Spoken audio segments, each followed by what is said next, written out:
Hey yo, what's up, people? Welcome to Strasbourg Steve for another watch along. The first of lots and lots of watch alongs. I also got Chloe here. Also, Hello, in everyone. the building. What's good? So yeah, and also we got Joey. We got Joey as well. Hold up, I gotta make room for you here. There we go. Yo, what's up, Joey? What's good, dude? How are you? I'm all right, man. I'm all right. What about you? I'm What about you? chilling. Chilling. I'm Same. about to go out here in a little bit. Nice, nice. Um. How's the Discord thing looking, by the way? 'Cause I am trying to Hold do on. that. You didn't realize. Hold on. Yeah, try looking at that.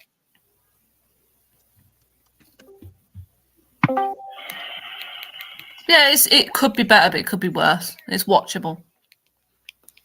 Fair enough. Cool. All right. Good. I haven't actually looked at PSG's lineup yet, so let's get straight into that. Let's see.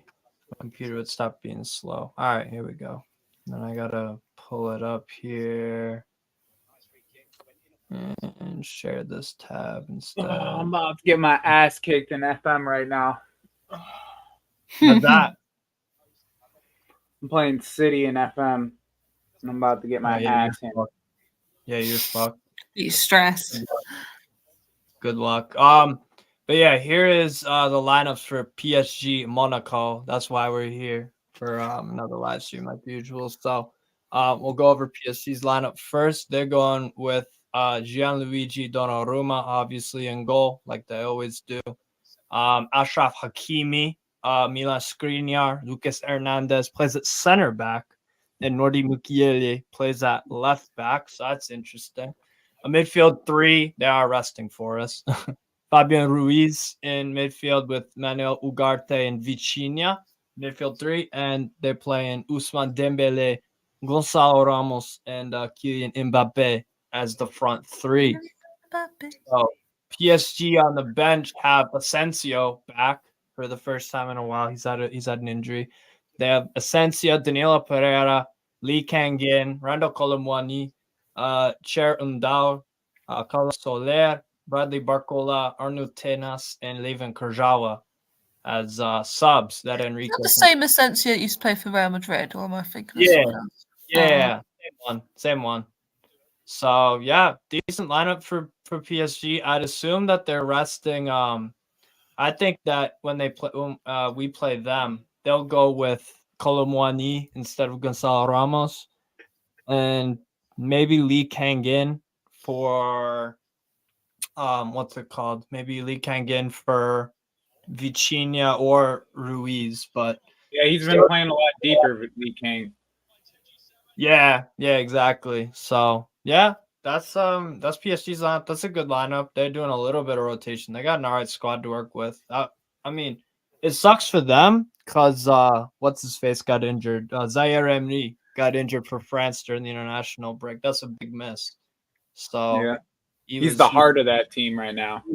oh my god, dude, he was unplayable, honestly, for for PSG for what's it called in Europe and in Liga and domestically. So yeah, big call there from Luis Enrique. Decent lineup. Monaco, they're going with this as their lineup: 3-4-2-1.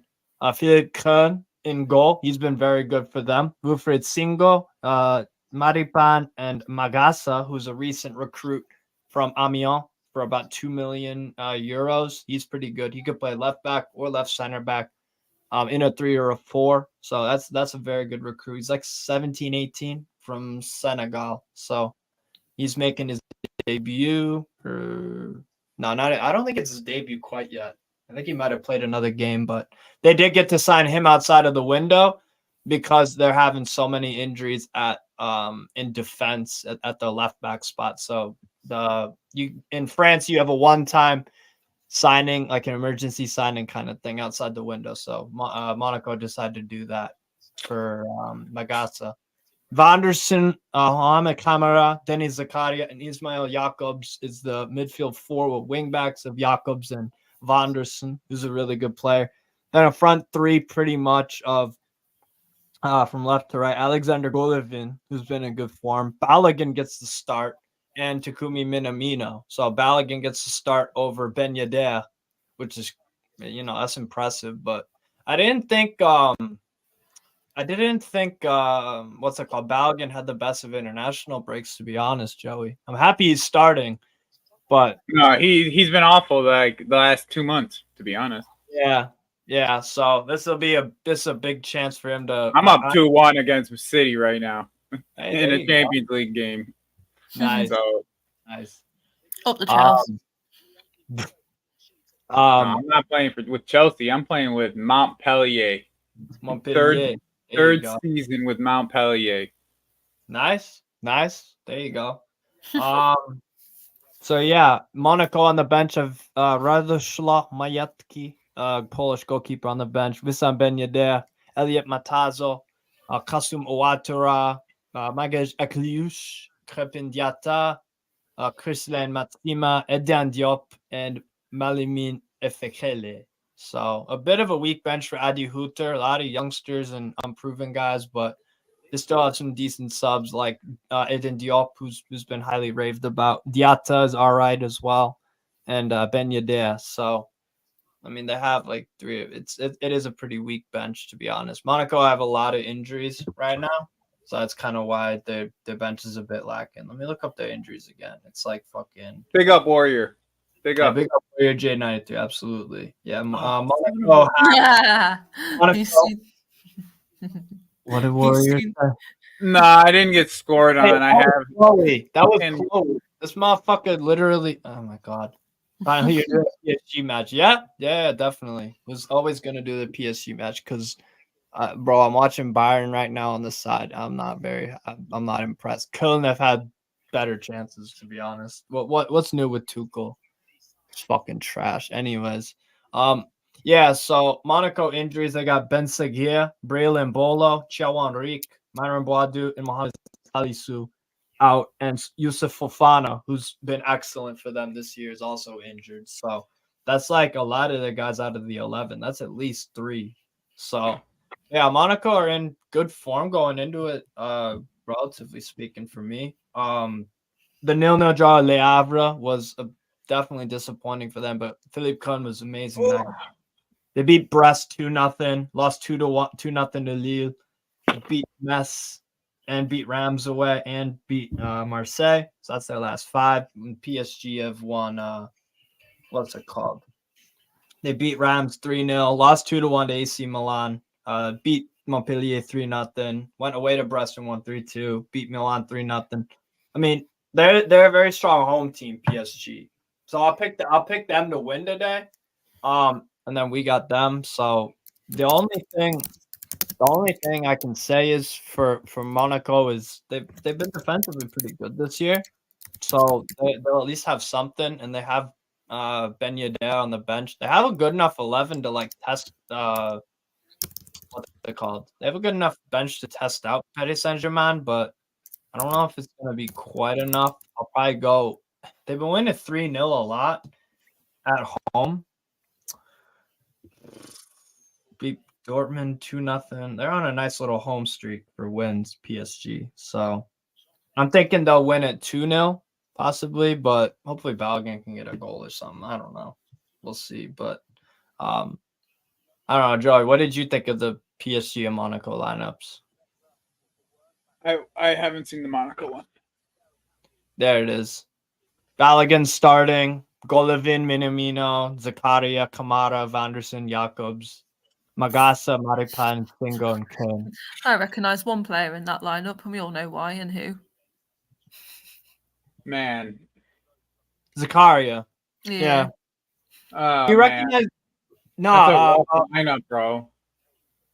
Yeah, I mean, Kamara is a good player. Vanderson as well. No, I'm not saying about that. I guess they're just trying to counter City in a sense with the 3 center backs. Yeah, counter PSG. And it's like Vanderson, Singo, which Singo is really a fullback. And Vanderson is also a fullback, but just more of an attacking fullback. So it's just like those two, like it's an obvious double up Mbappe. Yeah. Mission. Then Kamara is going to kind of cover that space in between those two. Yeah. I mean, they're gonna have to hit him on the counter. Like that's plain and simple. They're just gonna have to. Yeah, definitely. Steve, do you think Eddie Howe will do same rotation versus Chelsea with Paris Saint-Germain midweek? We're gonna have to play pretty much the same 11 both games, I think, because it's like, bro, we got a lot of injuries and stuff, and it's like that's what's gonna have to happen, to be honest. Like, I don't see any other way. I just hope to God like Longstaff is fit and ready to go for tomorrow, but will he? I don't know. That's a different topic, but hopefully. So what's your lineup looking like for tomorrow, Steve? What do you think your lineup will be? It'll be Livramento, Trippier, Lascelles. I think Cher is fit, so Cher will play. If not, it'll be Dummett. Midfield 3 is gonna be Bruno. All right. I said I was gonna get my ass kicked by City in this FM game. I'm up 4-2 in the Champions League right now. There you go. Nice. I don't know how. I picked up some really good young kids, some kids that you would like, bro. Yeah. The Bast from Anderlecht. That kid's a monster. Oh, Enzo Malloy from Stuttgart. Milo, yeah. There's this kid named Halsif Naipan. He plays for Rodenburg. He's like the next biggest star in Norway, midfielder. And then there's this striker called something Basset. He plays for Kane. He's like the U18 striker for Belgium. Nice. I think I actually heard of him before. I might have, but nice. There you go. Yeah, I'm going 2-0 PSG, to be honest. Mohamed comments just went away. Let's see. Hi Steve, hope you and your family's doing well as well. Do you know if a player called Sebastian Caceres is any good? Caceres. 4-2 win against City. Nice. Very nice. Get with me, FM son. Get with me. I should do streams for this shit because I'm actually starting to get really good and I play really fucking often. What formation are you using? So it's like a 4-2-3-1, but I use my cam. I use my center attacking midfielder, my 10. I have him like closer to my winger, and then the winger on the left hand side's inverted, and then I'll have somebody come over the top on the left. So I'm just constantly dominating that left hand side with 3-4 players, and it opens up players in the box for people to just roam. Like if you have guys with good ball movement, off the ball movement as a striker, you're gonna score goals. Like that's just it. I just like overload one side like massively. Have one of my like deep lying playmakers, my CDMs play more like as an attacking roaming playmaker. Like he's an attacking playmaker, but he's more roaming into the inside so he can score goals. So it ends up being like more of like what City plays, kind of like the way that City plays it, kind of. But like it's pretty much the same way. Like except I'm overloading one side way more than City would. Like City would move the ball around, I'm using that same type of tactic and mentality with the way that he has two. It's almost like Bernardo and then Alvarez in the attacking midfielding places. I'm doing that, but instead I'm having my 10 overload on a wing, and then have another overload coming on from the fullback. So then it's like a 4v2 almost every single time, and I'm creating hella chances. Fair enough. That sounds like actually a little bit more what Poch does than anything, if you want to put it in perspective. Yeah, the overloads on both. Yeah. that makes sense. And then the movement, you're right. The movement off the that makes sense. Yep. Word.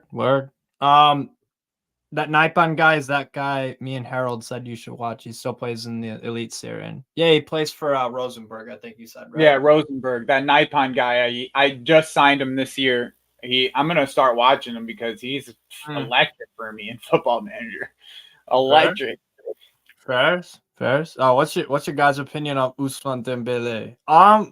Dembele, there's no doubting his quality, talent, anything like that. It's just like he's been getting some assists and all that. I do want to see him score a bit more, though, to be honest, because he can do that. He's so good with both feet. I think the only player for me that's like better with both feet, outside of like the typical suspect, someone that's also is Son. Heung-min Son is ridiculous with both feet. Dembele is 2-footed as well, so I'd like to see him utilize that a bit more into more production of what's it called? Just be more productive in front of goal, really. But I like him a lot. Like, I don't know. What do you think of Dembele? Joe, you there? Oh, I think he froze. I think he's frozen. He definitely froze. Hey, Harry Kane. 1-0 Bayern. There we go. Should be beating Cologne though. Dembele for me is a super, super talented player. I just need to see him apply himself a bit more in the big games as well. Yeah. Send me those clips of Nippon. Definitely. Nippon, however the fuck you say it. Definitely. Let's see. I gotta edit the layout. Media slot. Insigne back. My son, a cup of water. He just wants to splash it everywhere instead. That's funny. What else am I gonna do? So I'm just doing a layout thing. There we go. Put the timer. I don't know, Chloe. What are you going for a score prediction? Let me just sneeze a sec. I don't know anything about any team. 2-2. Damn, you're going 2-2. Okay. To be fair, Monaco actually have a decent record versus PSG. I was going to say, I have a feeling that I've seen like Monaco do well against them before. Yeah, and Nice beat PSG earlier in the year at the Parc des And Princes. you beat PSG as well. So. Yeah, so they are a bit vulnerable. They don't have their first choice 11. But yeah, Joey, I was gonna ask you. Juti, my guy, asked me about what do you think of Dembele? I feel like when he doesn't have the pressure of having to make every single dribble.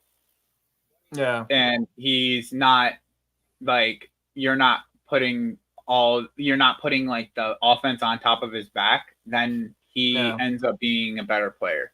Once he's like if you allow him to isolate with somebody and go one-on-one and he can defend him, that's like the big thing. You can just defend him. His head will go down, and if that's the only offense you got, then good luck. It happens almost every time with him. Yeah. Like he's so tricky, so you just never know. He could pull something out of a. He always has a trick about him, and he can always hit it from anywhere. So yeah. Nah, he's phenomenal. Like he's one of the most talented footballers in the world. I just need to see more production out of him, to be honest. That's all it is really for me, because I think he's got everything. Like there's nothing more you can ask of him as a player. He's fucking sick. So yeah, I think it, like you said, I think it's good that he's got Mbappe and he's got two strikers in Ramos and Kolo Muani that can also produce. So I think that'll he doesn't have to have all the attacking burden on him. But I think he's sick. He's settling into PSG and he's still got a load of assists. So it's like the guy's unreal, but yeah, he just needs to apply himself a bit more. Insigne, I keep hearing about Insigne wanting to come back to Serie A. His entourage talking to Lazio about possibly joining him. Do you want Lorenzo Insigne at Lazio? The left wing with Zaccagni, I feel like that could be a nice option, but also Pedro Rodriguez plays there as well. I'd probably take him just squad depth wise, yeah. But we do have a lot of wingers already with Isaksen, with fucking Felipe Anderson and Zaccagni. So I would take him if it's the right price, but yeah, I guess I'd take him. What's up, Jacob? United Spurs of America. What's up, man? Yo, Jacob, I appreciate you so much on American Waffle. You are amazing, bro. You make that shit is hilarious what you do to those boys on American Waffle. Yeah, true. Nah, he is fucking awesome. How's the Discord stream looking, by the way? I'm not necessarily paying attention to it very much. It's still a bit like stop frame motion, but it's still watchable. Okay. Like actually, it's lagging quite a lot. What? It's lagging quite a lot, actually. Fucking hell. Ugh. All right. I've just watched Mbappe give the Monaco captain a hug in about 3 different Yeah. teams. Yeah. Fucking hell. I don't know, I'll figure it out in a minute, but yeah, players are in the tunnel. Chelsea Fan TV wanted a Newcastle fan for a preview show earlier, but that was 9 hours ago, so I don't know if they still need a Newcastle fan. God damn. I am probably going to the pub for tomorrow. Oh yeah? Nice. Mm-hmm. Nice. I don't think Jimmy's gonna be back in time to do a stream anyways, so really? And I don't have the codes. So. Me and Jimmy are doing a joint watch along for that. The game. Oh, you are? With me? Yeah.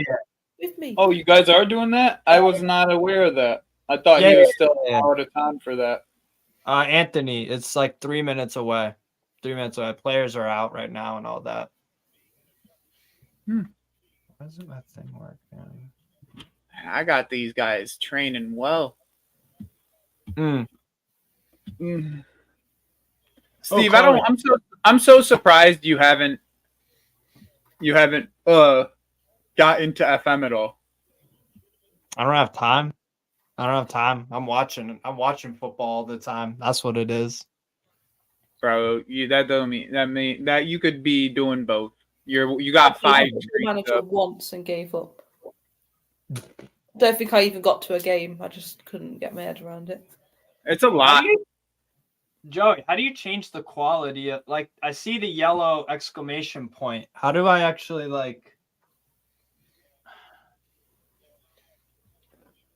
how do I edit that? Show my screen share. Fuck, man. Because I changed it on Sling TV. Low quality stream, video quality. Did it work though? What the fuck? I don't know. Have you clicked the settings tab on the right? Yeah. And it's on low quality. Oh. Yeah, I don't know. Fuck knows. Have you got any other tabs open? No, this is it. What's up, man? It's probably my first. It's my first what? My first thing that I told you is what? About what? About the.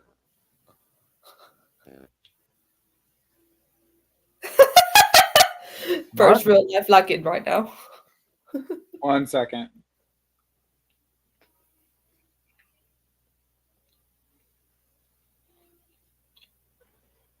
Oh, fuck. Hold on. Oh, Sane. Come on, man. Oh, no, that's Coman. What the fuck, Coman? Yeah, Anthony, match is about to start. Oh, well, they're still taking photos and shit online. Sorry. No, you're good. Are you gonna try screen sharing it to Discord, Joey? Steve, I might not be here for that long, Steve. To be that's honest. fine. That's fine. That's fine. Dude, I don't know why it's so lagging. Oh well. At least for tomorrow, I can watch the Chelsea match. Yeah. On my TV. Ah, shit. If I'm watching it on my TV, then Arch is probably going to be around. And that means he's going to go after my laptop. So I'm going to have to join the live stream on my phone. Big up, Wolfgang. Hope you're good, bro. Big up, Chloe. What's good? What's good? What's good? I have to regular big long hiatuses from FM that span months and sometimes years. God damn. You know what? I'm just here for the vibes. I can still hear the game when I go off Discord, so That's true. at least that's not lagging. Yeah. Yeah, I tried. Wait, is it just you and Chloe for tomorrow's Chelsea game? I don't know. Nah, Jimmy should be joining. But you're streaming it on here and his channel, aren't you? Yeah, exactly. We're about to kick off. I don't want to install iOS. Fuck off. Anyways. Kicked off at the Parc des Princes, Monaco, Paris Saint-Germain. Let's do this. I don't recommend getting that update. It drains your battery. For what? Oh, yeah. New iOS update. Yeah, I'll do that in a minute. I'll do that probably maybe after the stream or something. I was gonna say I won't do it at all. It drains your battery. Like that. Ever since I've had that update, my battery. All right. R.I.P. Anthony. You have to start Luka Jovic. That sucks. Carl Rossi, what's up, bro? Dembele. Lucas Hernandez. Mbappe. Ruiz. Mukiele. Dude, it's lagging so bad on the Discord. Oh my fucking god. That's so annoying. Is Hakimi? Dembele plays in Hakimi on the right. Hakimi. Mbappe. Good defense there from. Who was that? Was that Guillermo Maripan? Yeah, it was. And he goes crashing into Philip Kahn.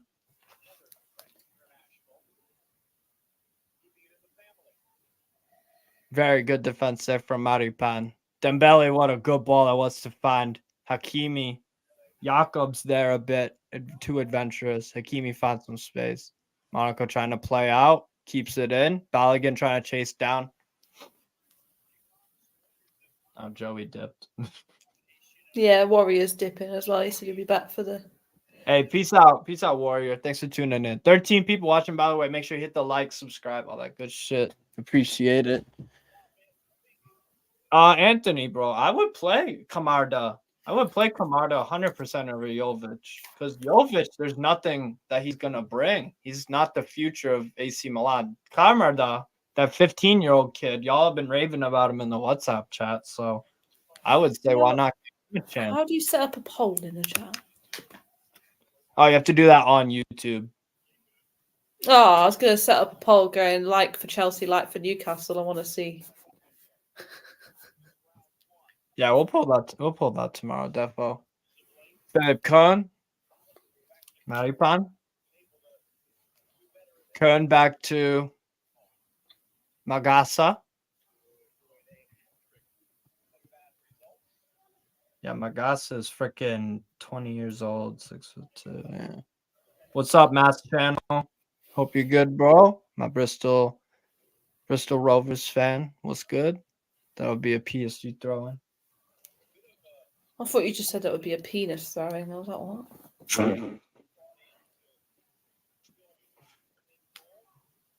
Throw in for PSG. Turned over real quick. Monaco looked to transition. Ball gets lost. Camara covers. Magasa. Jakobs. Good ball. Jakobs find Fuller and Balogun. Offside, though. Fucking hell.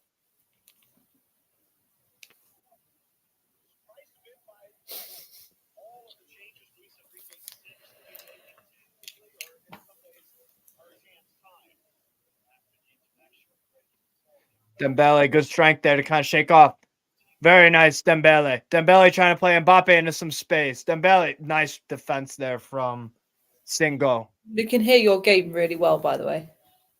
What? You can hear the game really well on your end, by the way. What? What do you mean? I said I can hear the match. From you?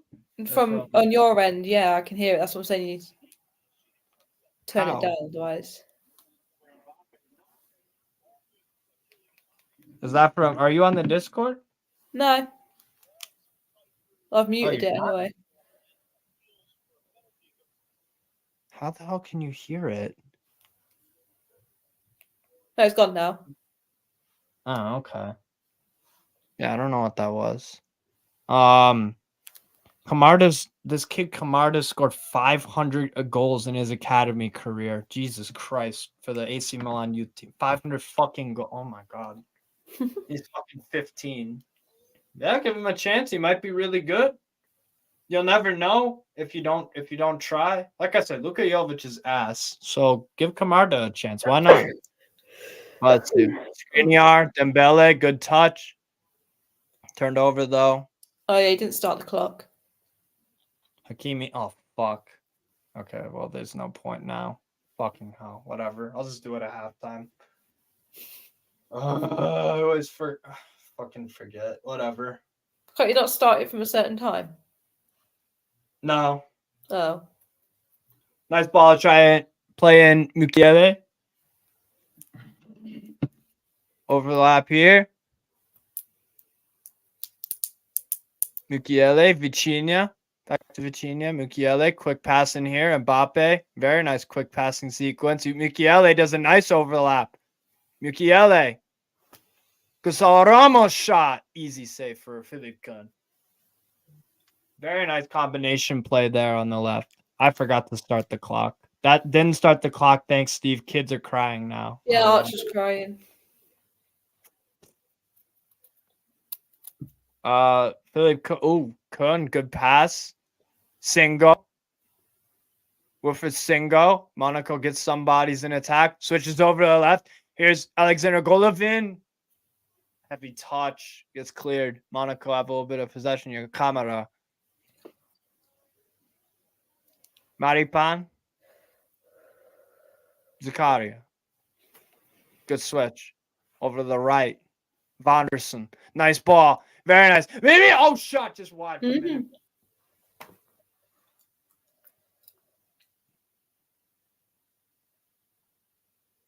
Good block there from Lucas Hernandez there. Steve, are Inter going to run away with the league? And can you see Napoli and Juventus being contender?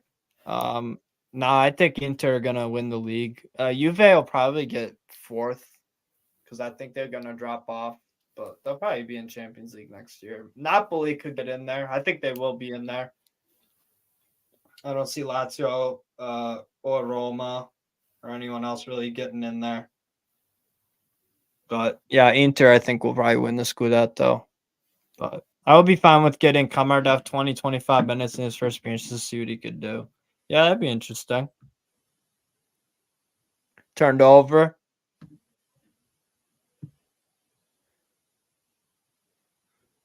Gonzalo Ramos, very nice touch. Kylian Mbappe. Mbappe, defend it. Mbappe. Oh, what a good save, Philippe Kohn. Good touch there to play it out from Magasa. Corner kick PSG. Ruiz there. What a good little touch. Good little pass there. Gonzalo Ramos playing Mbappe. Great save with the left hand from Philippe Kohn. Mbappe had a lot of space there. He usually buries those. Good save from Kohn. Very good save. Monaco's still in it.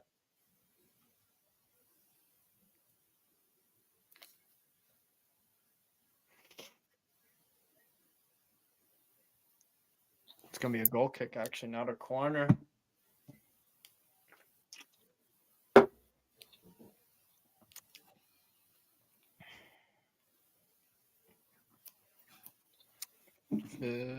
Philippe Kohn decides to pick it up.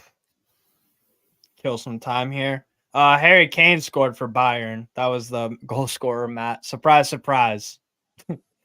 He's on like 17 or 18 already.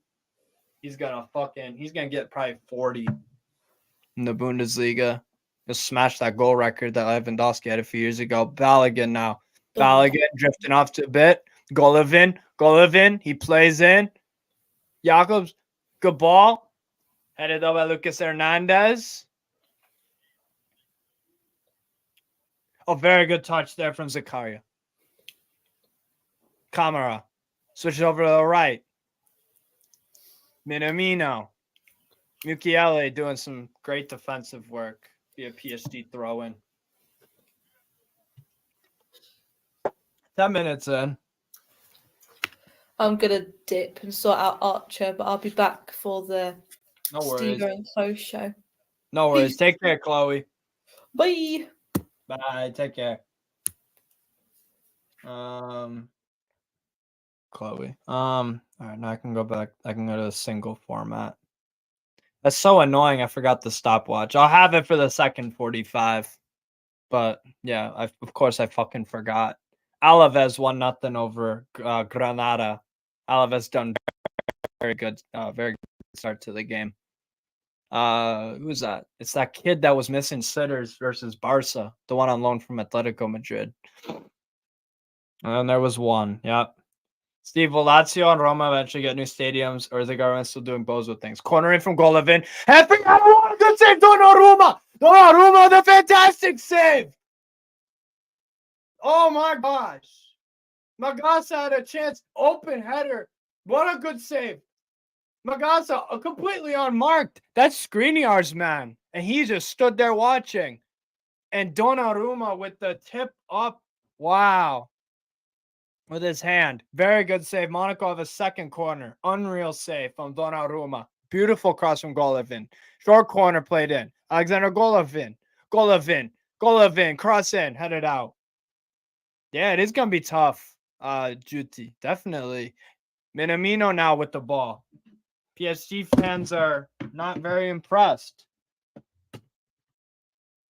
Golovin on the left. Golovin makes a nice little move. Blocked. PSG look to go on the counterattack. Ousmane Dembele. Dembele pokes it on. Great run there. Hakimi. Gets shuffled off there. Very nicely done from, what's it called? Yeah, Zakaria with Hakimi there. Gets a free kick. Beautiful, beautiful touch there from Golovin. In stride with his right, just settling that ball. Very nice. Monaco have had, two very good shots in the opening 12 minutes of the game so far. Ruiz. Very good touch around. Very nice. Ousmane Dembele. Dembele with some space. Deserted. Cleared out, though, by Maripan, the Chilean center back. Donnarumma. Yeah, he is. He is. It has been a good game so far, Valentine. I agree. Hey, people, make sure you smash in the likes. Dembele dispossessed there. Balogun trying to play on. Draws the foul. Yeah, smash the likes, people. Smash the likes. 15 in the building. Appreciate the support. Appreciate it. Sebastian, what's up, man?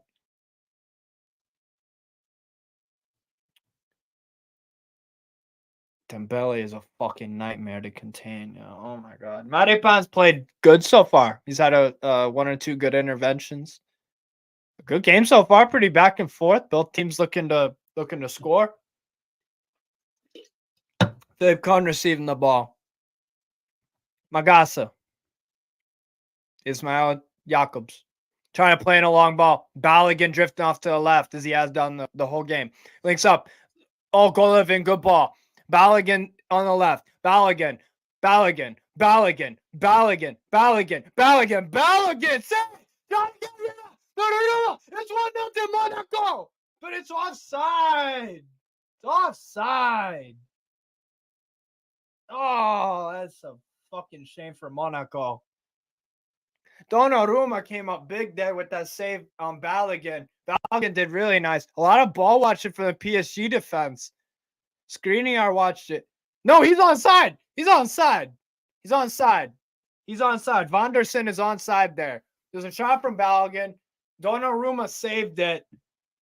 And then who was it? Vanderson shot again. Donnarumma saved it, pushed it right to Vanderson. Vanderson then took the ball and then just went because Donnarumma was on the ground. That should be 1-0 Monaco. VAR, I think, are looking at this. Balogun. That has to be a goal. That's a goal. That's a goal. Oh, that might. Oh, okay. Balogun might have been offside on the initial. No, Vanderson was onside there, but it might have been the phase of play before that. if you say Balogun in the mirror, he might just appear. Yeah, he might, man. He might. Oh, that's funny. Bro, that's what you got to do on a live call when you're doing commentary and shit. How's that? Oh, it's offside on the initial one. Damn. PSG got bailed out there. Ladies and gentlemen, PSG got bailed out there on the initial offside. Very, very fortunate. Yet Monaco have done very well. Balogun's been drifting off more to the left, combining with Golovin. Jakobs has really good long balls out to kind of connect with Golovin. Golovin can step back, take a center back or Hakimi with him. Then Balogun drift in. So, and then Vanderson's been a factor as well. So, good start from Monaco, all things considered, in the first 15. Donnarumma. Skriniar. Hakimi. Played out.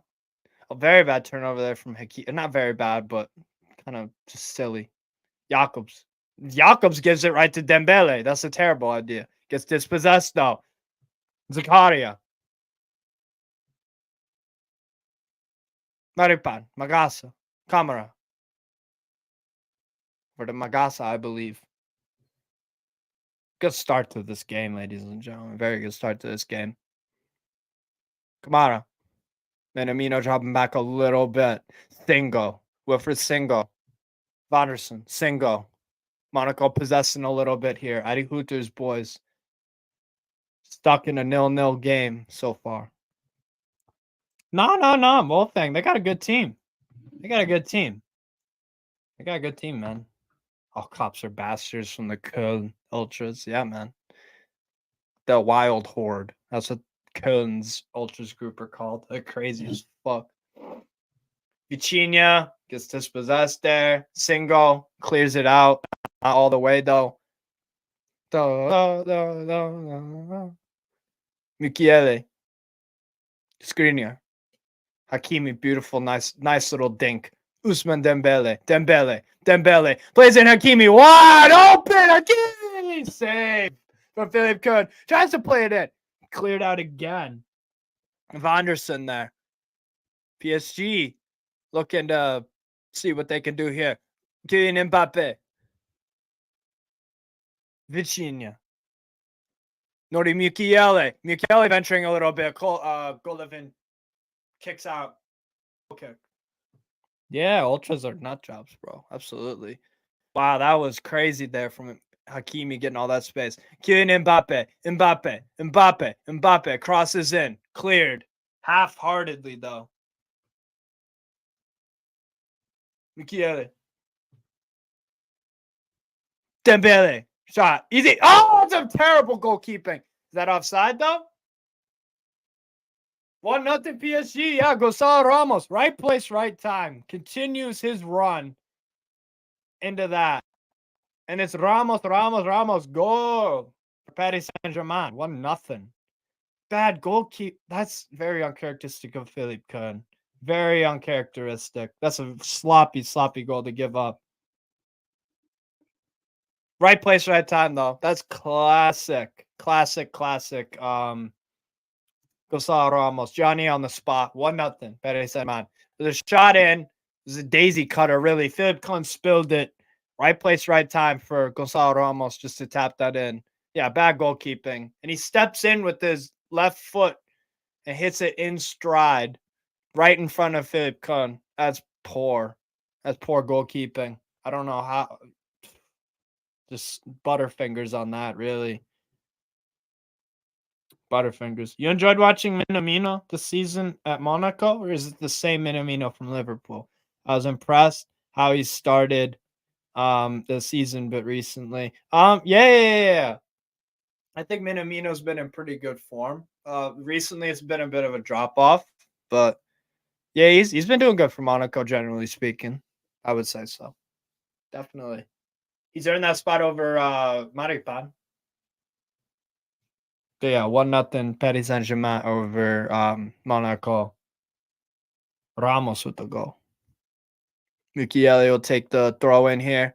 Vitinha, Mukiele, blocked there by Camara.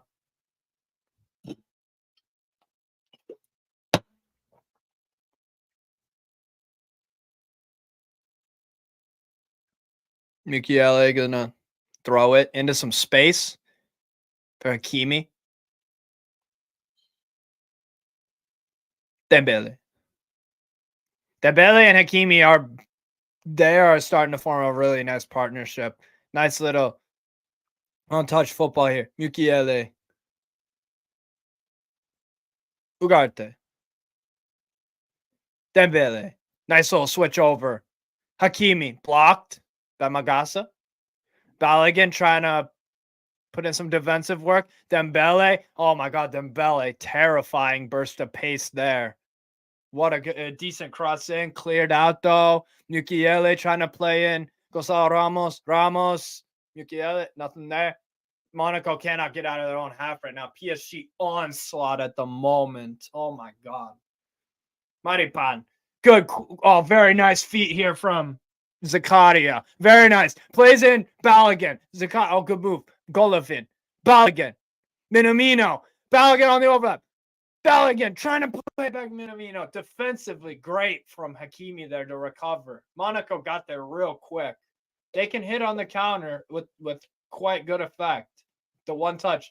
The thing that started that whole play though, that sequence, was Zakaria receiving that and just take a doot and then, oh my, very nice move. Golovin. Jakobs. That's gonna be a foul in PSG's favor in their half. Ramos needed that goal. He's been underwhelming so far at Paris Saint-Germain compared to Monaco. Yeah, there's some truth in that, definitely.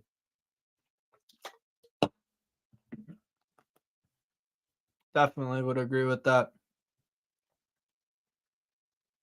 2 seconds, people. Just gonna put this on Twitter. Did you enjoy watching John Brooks at Benfica? He didn't play.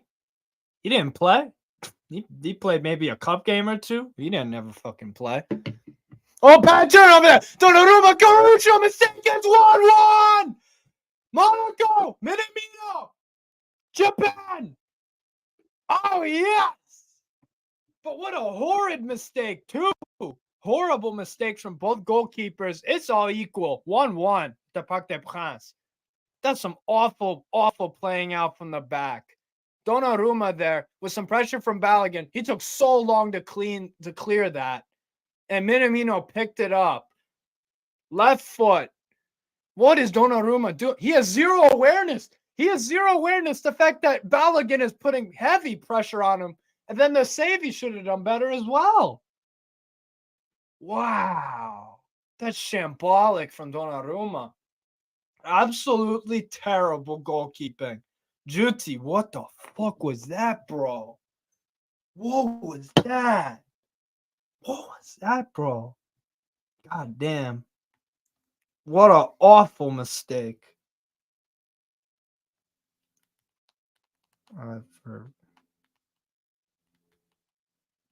What an awful, awful mistake, Donnarumma. Wow. That's terrible. It's 1-1, people. It's 1-1. Wow. And you know what? That's something that we can definitely do. We can put the pressure on Donnarumma. That's one thing. That's the only thing I could take solace in for Newcastle when we play them. Press. They can make mistakes.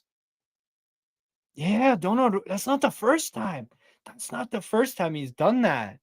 Foul there, Lucas Hernandez on Balogun, who Balogun had a big part. He doesn't get an assist or anything, but he put pressure on Donnarumma. Donnarumma didn't even notice him, though. This is terrible goalkeeping. Awful, awful lack of awareness. But yeah, Monaco with that heavy press. Balogun did not give up on that. You see a lot of players when they press. If the goalkeeper has the ball and they're about to kick, they'll slow up a bit. Balogun did the exact opposite. He went full speed ahead. And here's Monaco now trying to get something going again. Good feet here from Balogun. Balogun over the left. Jakobs, I believe. Jakobs trying to chip that over, playing Balogun again. Balogun's operating a lot on the left. And with Golovin and Balogun have been very, very that partnership has done good this game. Vanderson putting some pressure on Mukiele. PSG are now getting pinned back by Monaco. Back and forth game of momentum here, people. Jesus. Really good game. Really good game, man. Honestly. Vanderson looking for someone. PSG playing 4 at the back right now. See if there's any kind of holes they could pick. Balogun there. Minamino. Jakobs. Magasa. Looks confident, the young Magasa. Has some nice moments. Camara.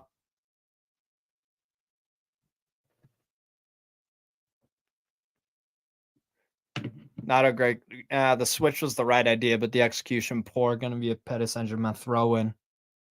Yeah, Minamino with the goal. And Gonzalo Ramos. 1-1, people. 1-1. 25 minutes in.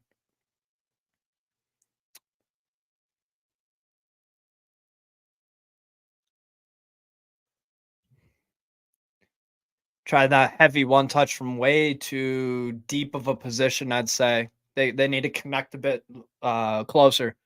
That's the problem with it, because when you drop back to receive the ball, you're asking a lot for a clean touch, and a guy's chasing and another guy's coming from this side. So trying to get that cross in. Mukiele deals with it half-heartedly. Turned right over in the middle. Minamino now. Minamino top of the box. Minamino. Easy save for Donnarumma.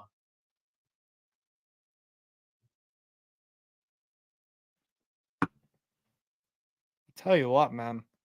Monaco have grabbed the game by the scruff of the neck, to be honest. They have done an excellent job. Excellent job, I have to say. Camara having a great game, and Zakaria. Like, they're controlling the ball, making good decisions with it. Yeah, I think they've been very good. Bullied off Ruiz there. Vanderson. Lucas Hernandez gets clipped there a little bit. It's going to be a free kick. Did you rate Minamino at Liverpool? There were some moments he had.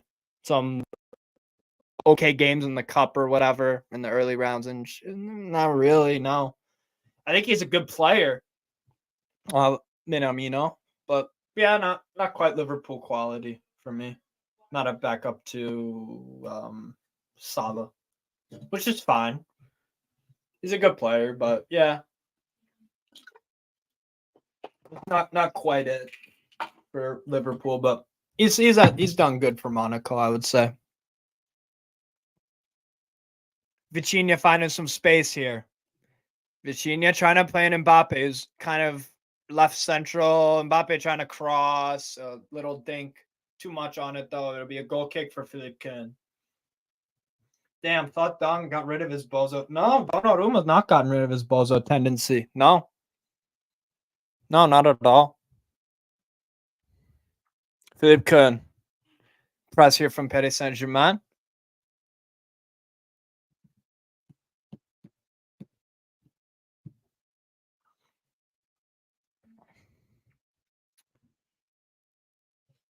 Mukiele.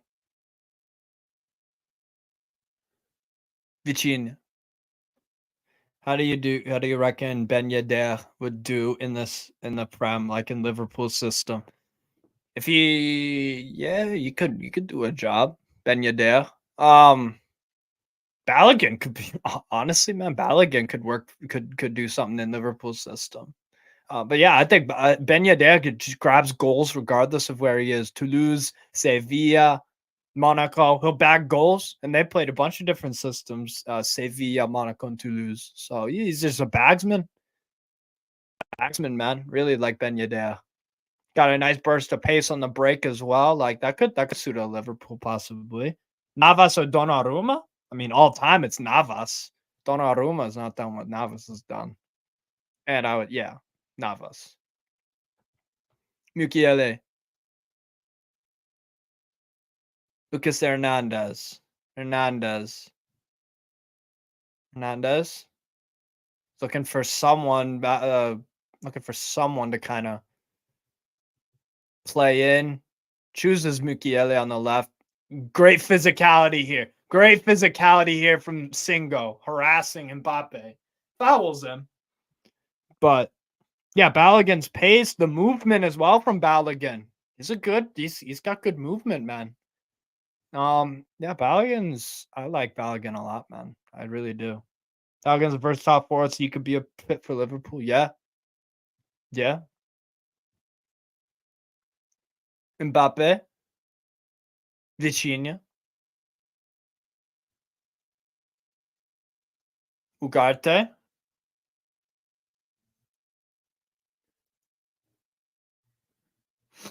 Lucas Hernandez over to Kylian Mbappe. Mbappe just hasn't quite gotten that space quite yet, but he can create it on his own doing stuff like this. Mbappe dribbles through a few. Uses a pass back, though. Vitinha. Ugarte. Ball over to the left. Ousmane Dembele. Dembele. Jakobs taking him on. Dembele. Jakobs. There's Dembele. Golovin tracking back a little bit. Monaco holding well so far in this 5-3-2 kind of shape. Nice little steal there from Balogun. Plays in Camara. A little bit of a heavy touch, but he recovers almost. Does turn it over, though. Mukiele. Vitinha. Now on the ball. Lucas Hernandez. Could remind Anfield of peak Sturridge. The way he sometimes plays. First touch, shooting reminds me of RVP. Still, I can't believe you let him go and only for 30 mil. Does he remind you of Sturridge? I didn't watch much Daniel Sturridge because I was before I got into football. Like at his peak, Daniel Sturridge. Does he remind you of Balogun? Nice. Oh.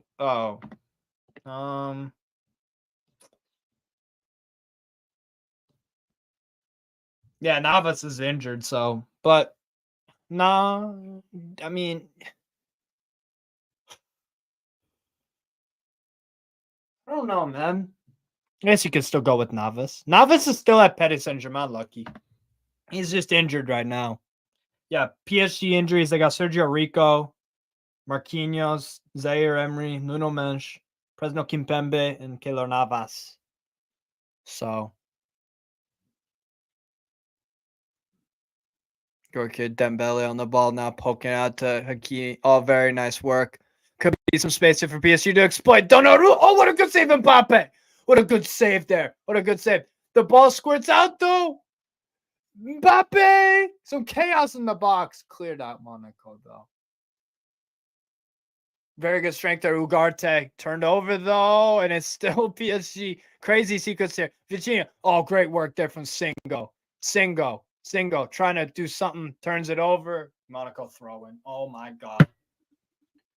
So let's break that down. He finds Mbappe at coming into the box. I believe that was Hakimi on the right. He's found an unmarked Mbappe. Mbappe hits it. What a good save there from Philippe Kahn. What a good save. Then he spills it. It goes to Vitinha. Vitinha just moseys around with it. Gets blocked. And Monaco survived once again. Unbelievable save from Philippe Kahn. He's been so good today besides that mistake for the goal. Hakimi. Dembele.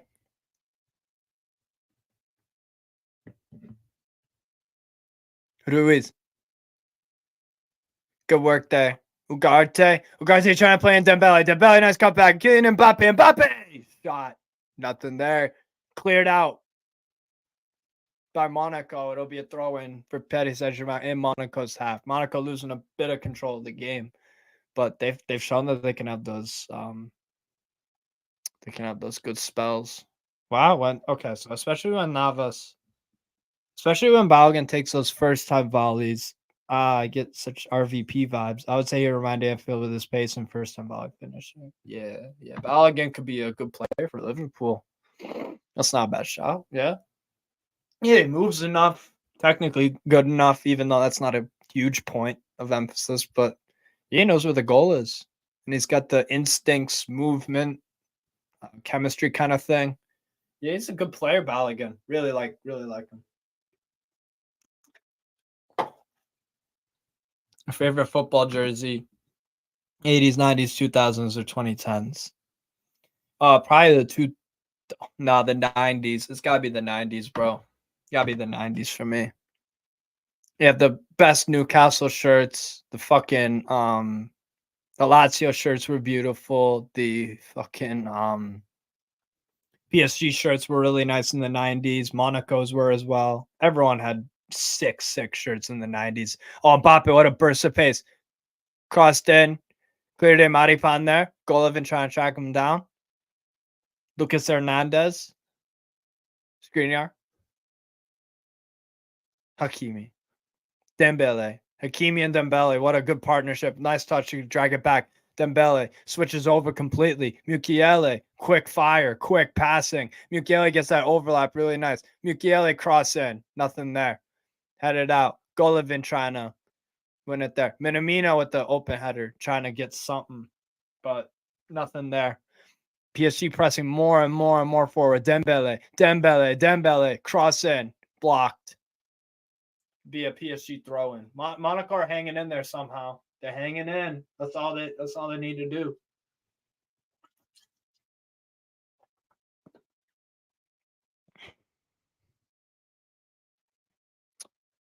Lucas Hernandez. Skriniar. Hakimi. Ruiz. Oh my God, this Dembele Hakimi thing is fucking hell. What a treat it's working. Hakimi. Back to Dembele. Good interception there from Golovin. Balogun, nice little touch. Minamino, nice little ball trying to find Minamino. The angle wasn't quite there. Easy interceptions, Hernandez. Yeah, I'm very happy with U.S. women's national team appointing Emma Hayes. That's the best candidate in the world. Yes. 100%. 100% happy with that. I couldn't have asked for anyone better. Anyone, bro.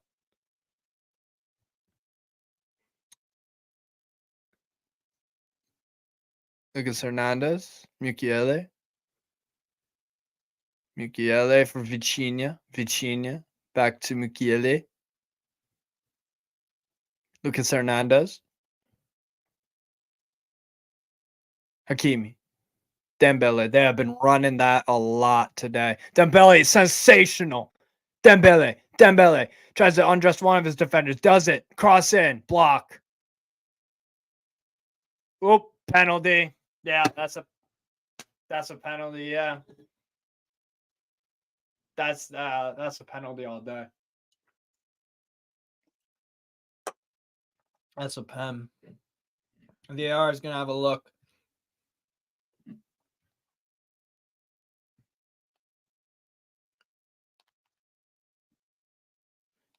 One sec, people. Yeah, Magasa. Yeah, that's a penalty.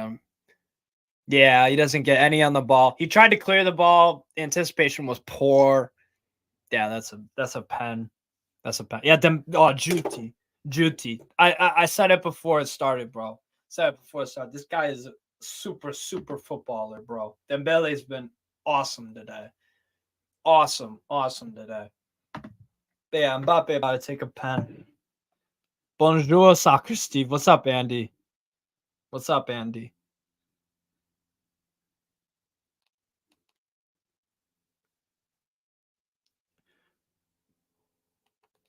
Mbappe gonna do this. Mbappe step up for the penalty. Oh, slammed it in. What a goal! Very nice penalty. Kylian Mbappe, 2-1. Paris Saint-Germain over Monaco, but Monaco still have something in them. They still do have something in them. But yeah, great penalty from Kylian. Very nice penalty. 2-1 over Monaco. 2-1.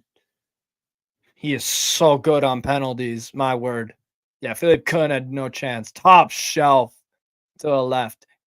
Philippe Kuhn guessed the right way, but could not have the power on that. God damn. Very, very good penalty from Kylian Mbappe. Second half is or first half is close to ending. About 5 minutes left.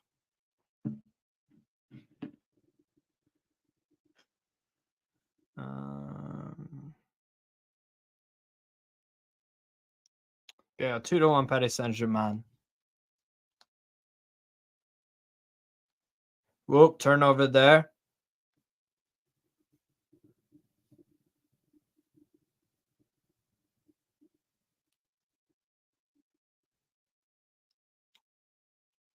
Yeah, they're looking good, PSG. I can't lie. Dembele's been fucking really good today. Very, very good. Mukiele gonna take the throw in here. PSG cry loud, as they always are.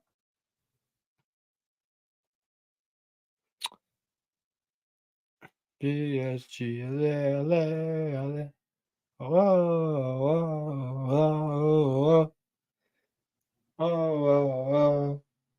Ugarte, nice touch. Just manhandled them by Minamino, which is something I thought I'd never say in my life. Balogun, nice little touch. Does switch out on accident over to Monaco. Kamara, very good pass. Oh, right idea, but no one was quite there. You worried for Tuesday? Like, I know we're going to lose, so I'm not worried about it. I just don't want it to be a cricket score. But, I mean, then again, with Newcastle, man, it's like we have, like, the formula to kind of give PSG a tough game. I don't think we'll win, unfortunately. But we'll see. We'll see Monaco having a good game against them, generally speaking. It's just been 2 mistakes that have cost them goals. So if we can keep it mistake-free and PSG have to, the wonder goal from Mbappe or Dembele, Hakimi, it's about keeping Newcastle can do well if that side of Dembele and Hakimi can be somehow contained, even though you can't contain them, because if you triple up, if you try to let's say you dedicate your whole right side towards specifically mark out Hakimi and Dembele, keep them from combining passes back. Let's say you do. Let's say, all right, cool. But you're going to get dragged out eventually. What do you mean don't be pessimistic? It's called realism, dog. The fuck? It's called realism. It's called realism. That's all. Maybe we could get a win, but yeah, obviously Mbappe too. We have to keep him quiet somehow, or he has to have a bad game. But we'll see. Oh, you're so negative. Oh my god. You're so negative. Bro, why? It's not negative. It's, bro, I think we're going to lose to PSG away. Not many teams in the world can go there and win. Like, and go into the game feeling confident that they're going to win. No one in France can, besides Nice, really, in form right now, defensively. So, like, if you're Inter Milan, you could feel positive about going to PSG away, maybe getting a result. Yeah, maybe. But with Newcastle, yeah, I think we'll lose. We'll put up a good fight, I think. But yeah, that is something also about the game. Oh, very good passing sequence. Oh, what a good block single. Very good block. Mukiele pot shot. Absolutely terrible. He should not be shooting. He should not be shooting from there. Yeah, that penalty is unbelievable penalty from Mbappe. Unbelievable. Like straight up. That's a sick penalty. Nobody's saving that. Because you hit that penalty in the perfect section. Oh. Whoa.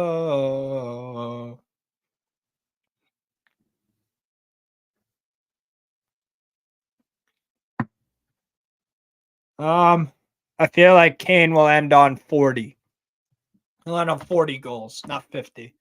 50 in all comps, yeah. 1 sec on this. Golovin driving. Minamino. Oh, I could say Donnarumma. Minamino. Golovin just dribbled, dancing. And Golovin just went through the whole midfield. And everybody was just so focused on Golovin. There's Ugarte. There's a triple up on there. No one's looking for Minamino. Minamino wide open. One-on-one with Donnarumma. Very good save on Donnarumma with his left hand. Fingertip. Incredible save from very close on Minamino there. Minamino made him work for that save. Maybe could have done a bit better, but that's a great chance there from Monaco. Even better save from Donnarumma. Corner kick, though, for Monaco, and Golovin is going to be taking it. The Russian international. Let's see what he could do here. Golovin corner in. Very nice. Headed out. Dembele. Oh, very nice work there. Very nice work defensively from Minamino to just poke that off him. 3 minutes of added time add on. Yeah, something like that. 43 goals. Yeah, I wouldn't be surprised if Kane does that. I think we'll get 40. Yeah, 40. Vanderson, good interception. Monaco have a bit of life here. Vanderson driving. Vanderson trying to play a Minamino. Way too heavy of a ball, though, with the left. Way too heavy. Trying to play a Minamino. Yeah, Golovin last in the past, 2018. Yeah, Vanderson, way too heavy of a touch. Way too heavy of a touch there.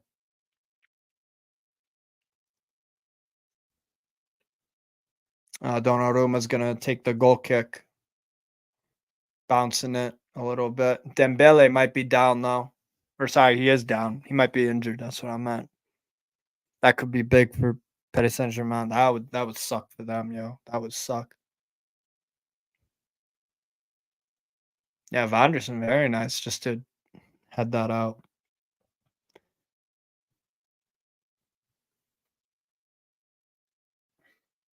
No, okay. Let's just get rid of this myth. Let's just put this out here, right? Okay. Harry Kane is on the best team that he's ever played with, right? If you want to say England are pound for pound as a squad stronger than Bayern München, you can go ahead and do that. That's cool. Harry Kane he has incredible teammates, not so much the manager. He's played into his strengths. That's what they're doing with Kane. That's why he's scoring so damn much. As fucking, oh my god, Sané. What was that pass? The fuck? Anyways, but I don't think it's the Bundesliga defenders. It's just he's on such a good team. Of course, he's gonna bag. Like if he's played for Man City, he'd be putting up 40 as well in the league. So when elite players go to an elite team, not Spurs, because they haven't been elite in 7 years or whatever, and he still put up ridiculous numbers. Vitinha. Ruiz. Hakimi. Very nice there from was that Jakobs dispossessing Jakobs? Ruiz gets the ball off him. Nothing there. Coming up on the final few seconds before halftime. It is 2-1 Paris Saint-Germain. Did I update this one? No, I didn't actually. Oops. There we go. There we go. Word. And by the way, people, make sure to check out the Steve-O and Close show after this. starting at like 5:10, 5:15, something like that. So yeah, make sure you hit the like, subscribe, all that good stuff. Donnarumma, a bit of a sketchy moment there. Monaco, heavy press. Mbappe tries to keep that in. He does. No, the ref says no. Should be what's it called? Should be halftime in a few seconds here. Going a minute over. Monaco trying to get last ditch chance. Halftime. Halftime, people. Halftime. Let me just update the thingy real quick.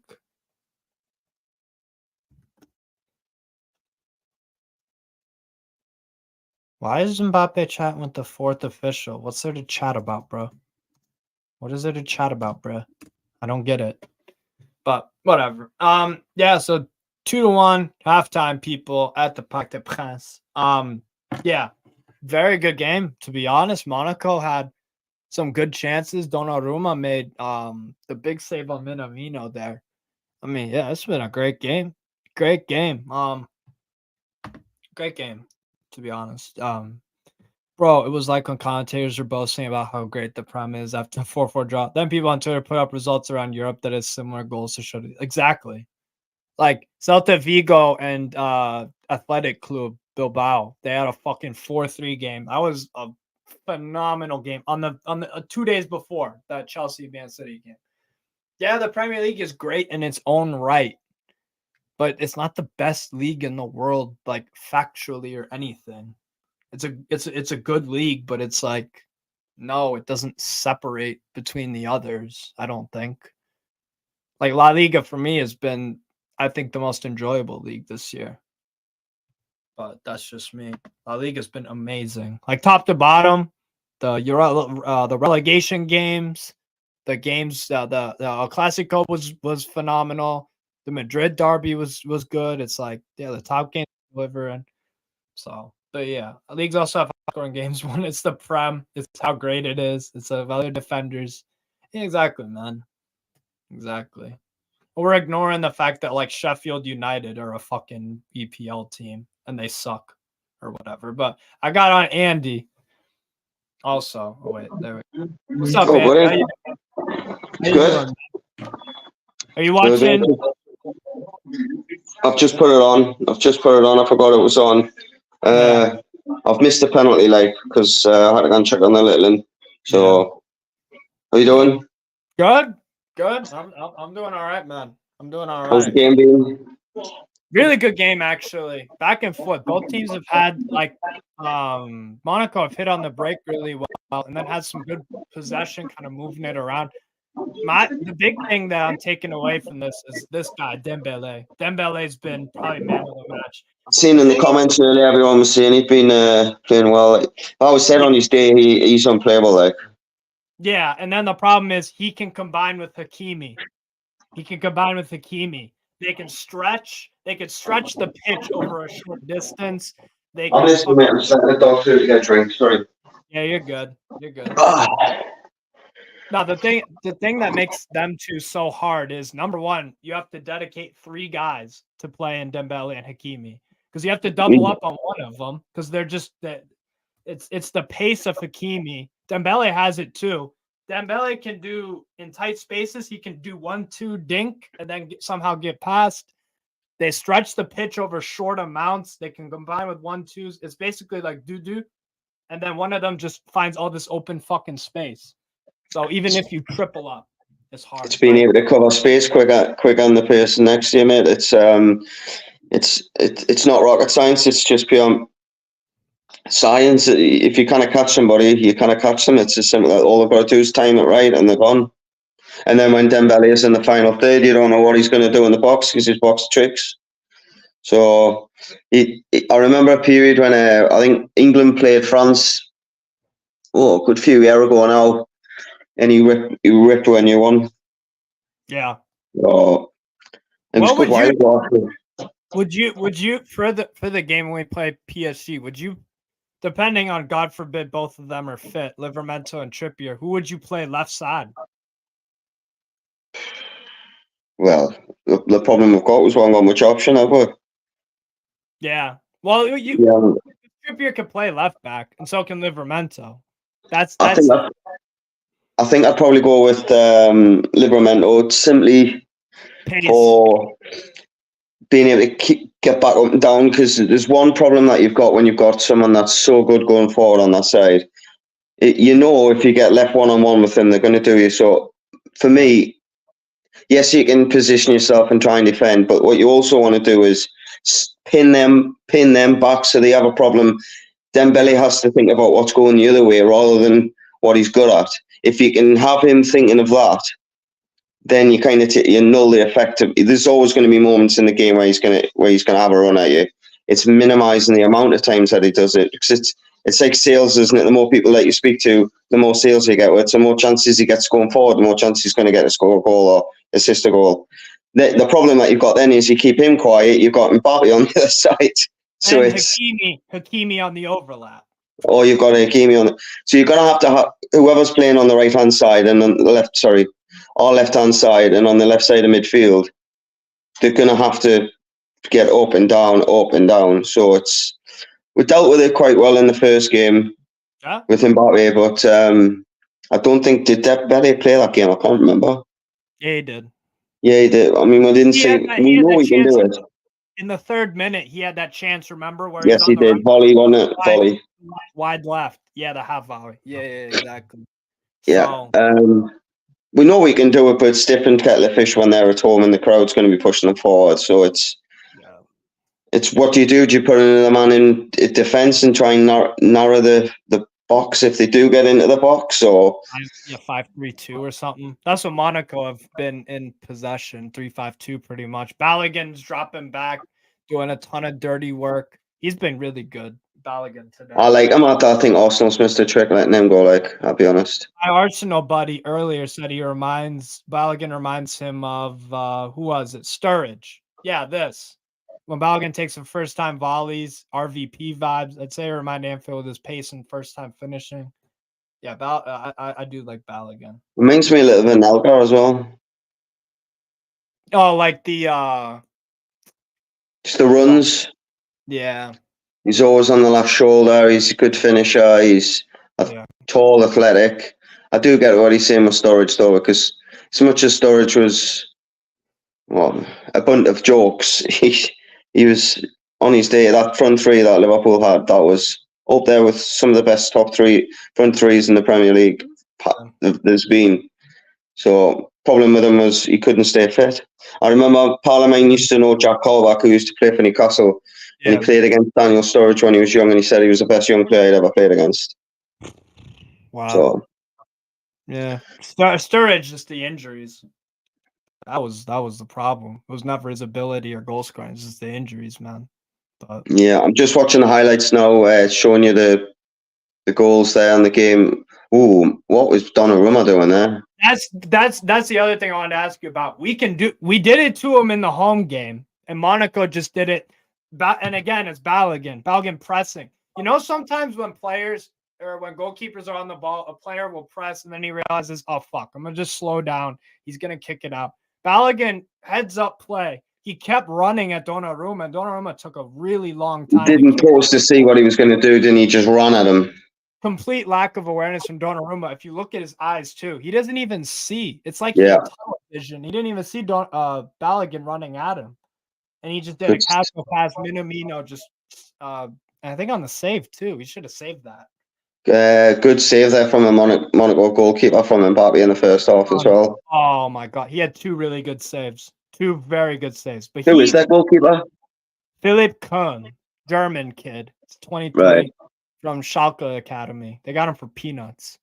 Yeah, he's had a very good season. Philipp Kuhn. Mbappe is Dembele is just making mugs out of them Monaco defenders down this. Yeah.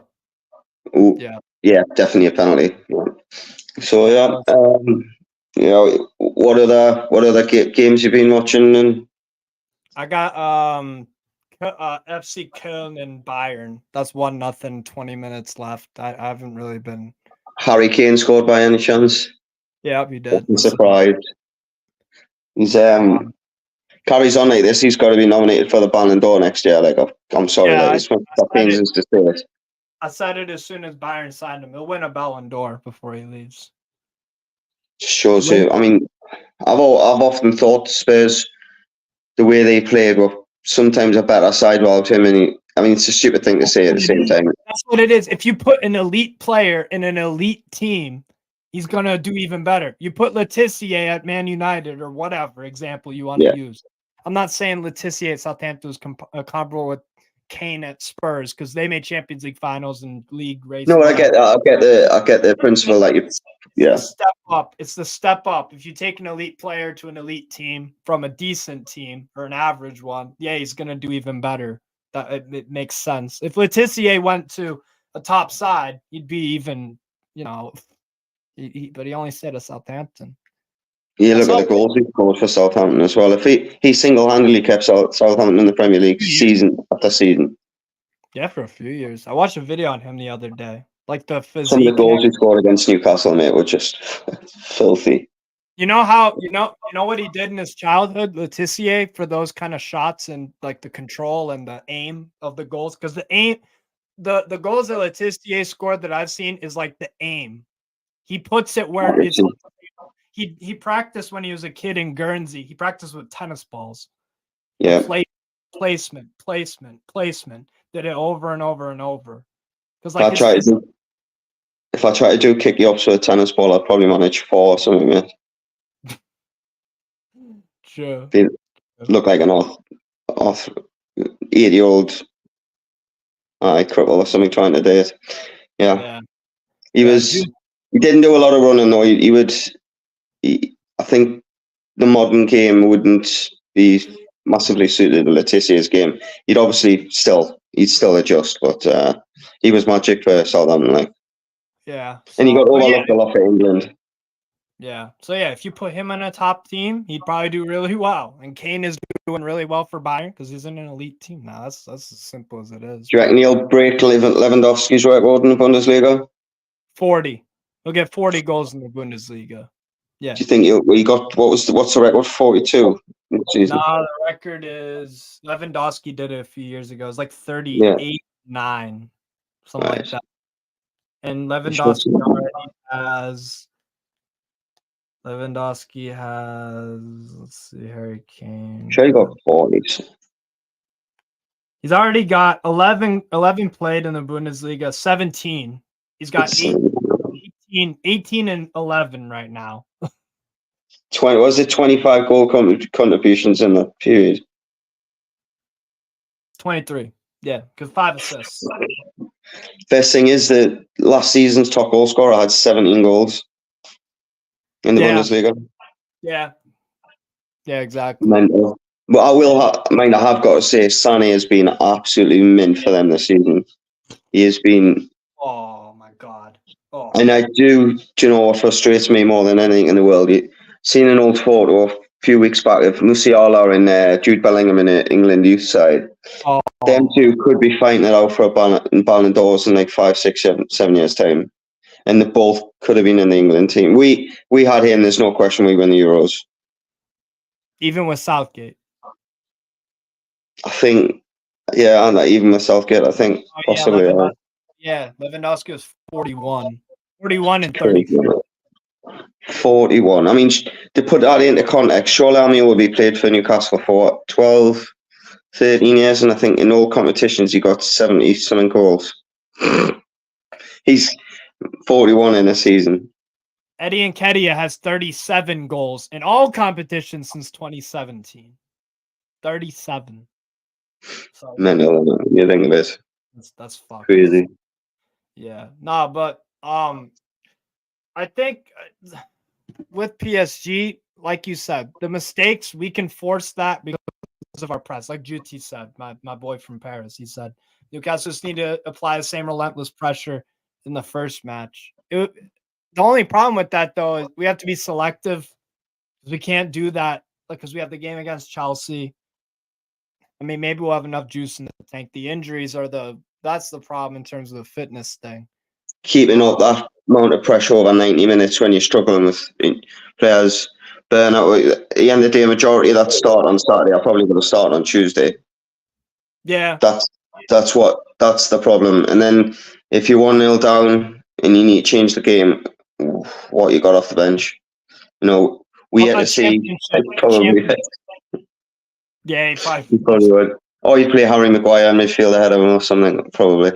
But yeah, it's going to be, in order to pin them back, you're going to have to work incredibly hard, especially when they're at home. I think it'll be a hard game. If we stay in the game late and try and nick it late on, I think that's the best tactic.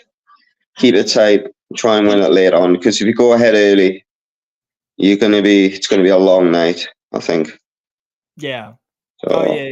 Well, and the thing is, both the Monaco goals they conceded were mistakes. The penalty was young Magasa, 20 years old.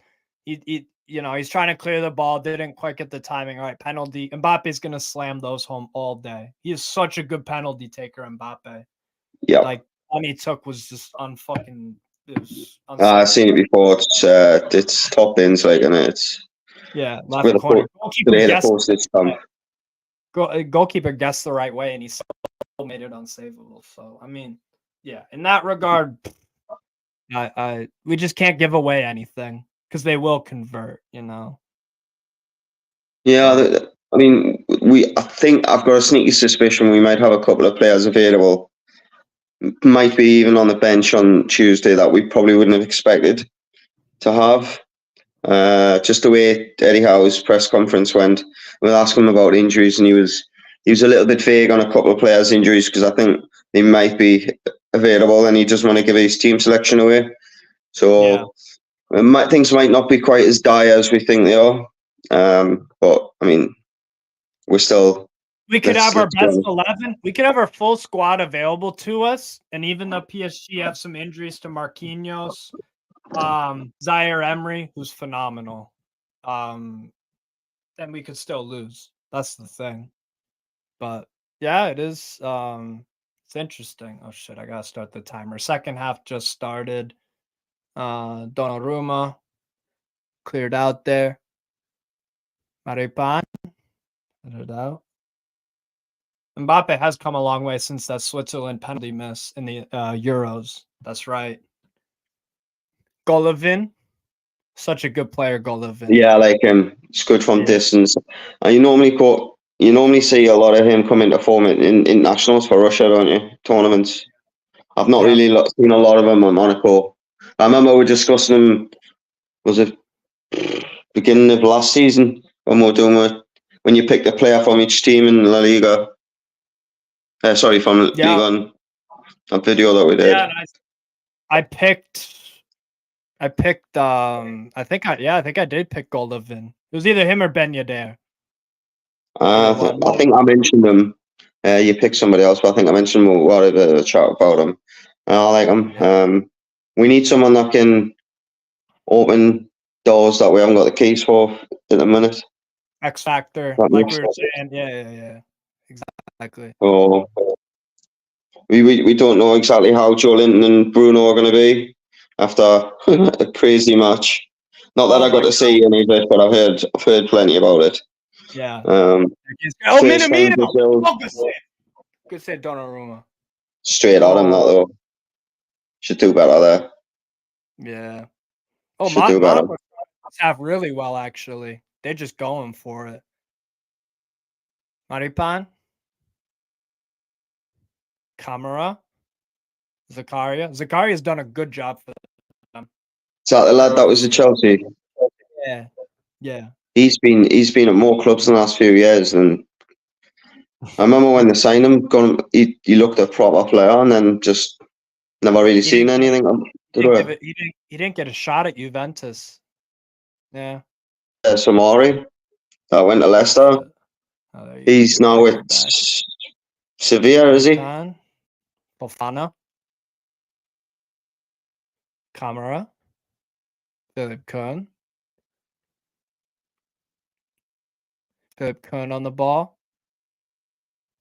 Good ball to play in Balogun. Good touch there. That's a good ball. That's an actual really good ball. Played in, yeah. That was a good ball from Kern. Oh, that pass from Golovin to find Minamino was very good as well. Oof. Do you know, it's poor choice that because if he hits it low on the goalkeeper, Paris, he's got two teammates running in on the goalkeeper there. Yeah. Oh, good touch, Balogun. Golovin. Jakob. I think you'll see him in the Premier League again, Balogun. Who, Golovin?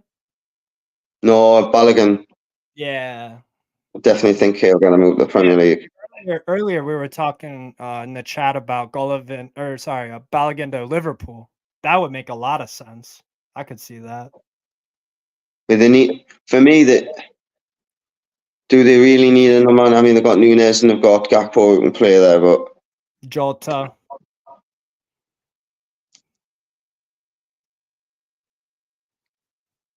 Dembele. I'm just annoyed at them that they got you. Oh God, what a touch, Dembele. Poor cross. BB Rosen there, any awful that. Yeah. Terrible cross. That's the threat that he had. That's the threat that you got to try and cope with, isn't it? He left space in behind him, and as soon as he seen the space, it was beep and gone, wasn't it? Yeah. Good defending, Mukiele. Hernandez. Ugarte.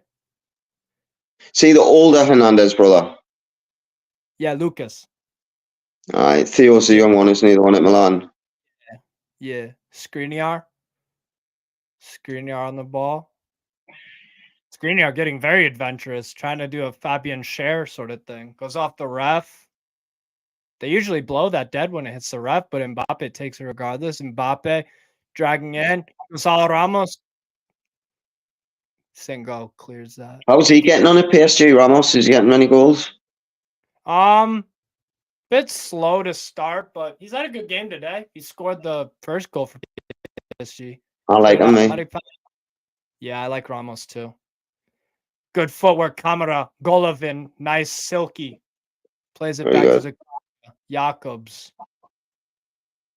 You can see that's Monaco's tactic, and it sit in and then try and get the ball up the pitch as quick as possible. One touch it around, basically. Yeah. Fofana. And they are getting, I mean, you look at it there, they are committing men forward. Yeah. Zakaria draws a foul there.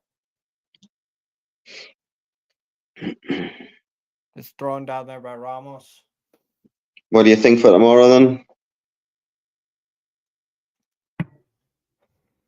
I just think Chelsea. I think you made a good point last time we were on stream talking about Chelsea have a bench that they can use to change the game if things get dicey or whatever. I'd be happy with a point because I don't think we'll win, but yeah, it'd be outstanding if we could get a win going into the PSG game. As long as we beat Man United, that's really that's the easiest one out of our next three coming up. I think it's the first half for me. We've got to start well, especially after losing the last two games.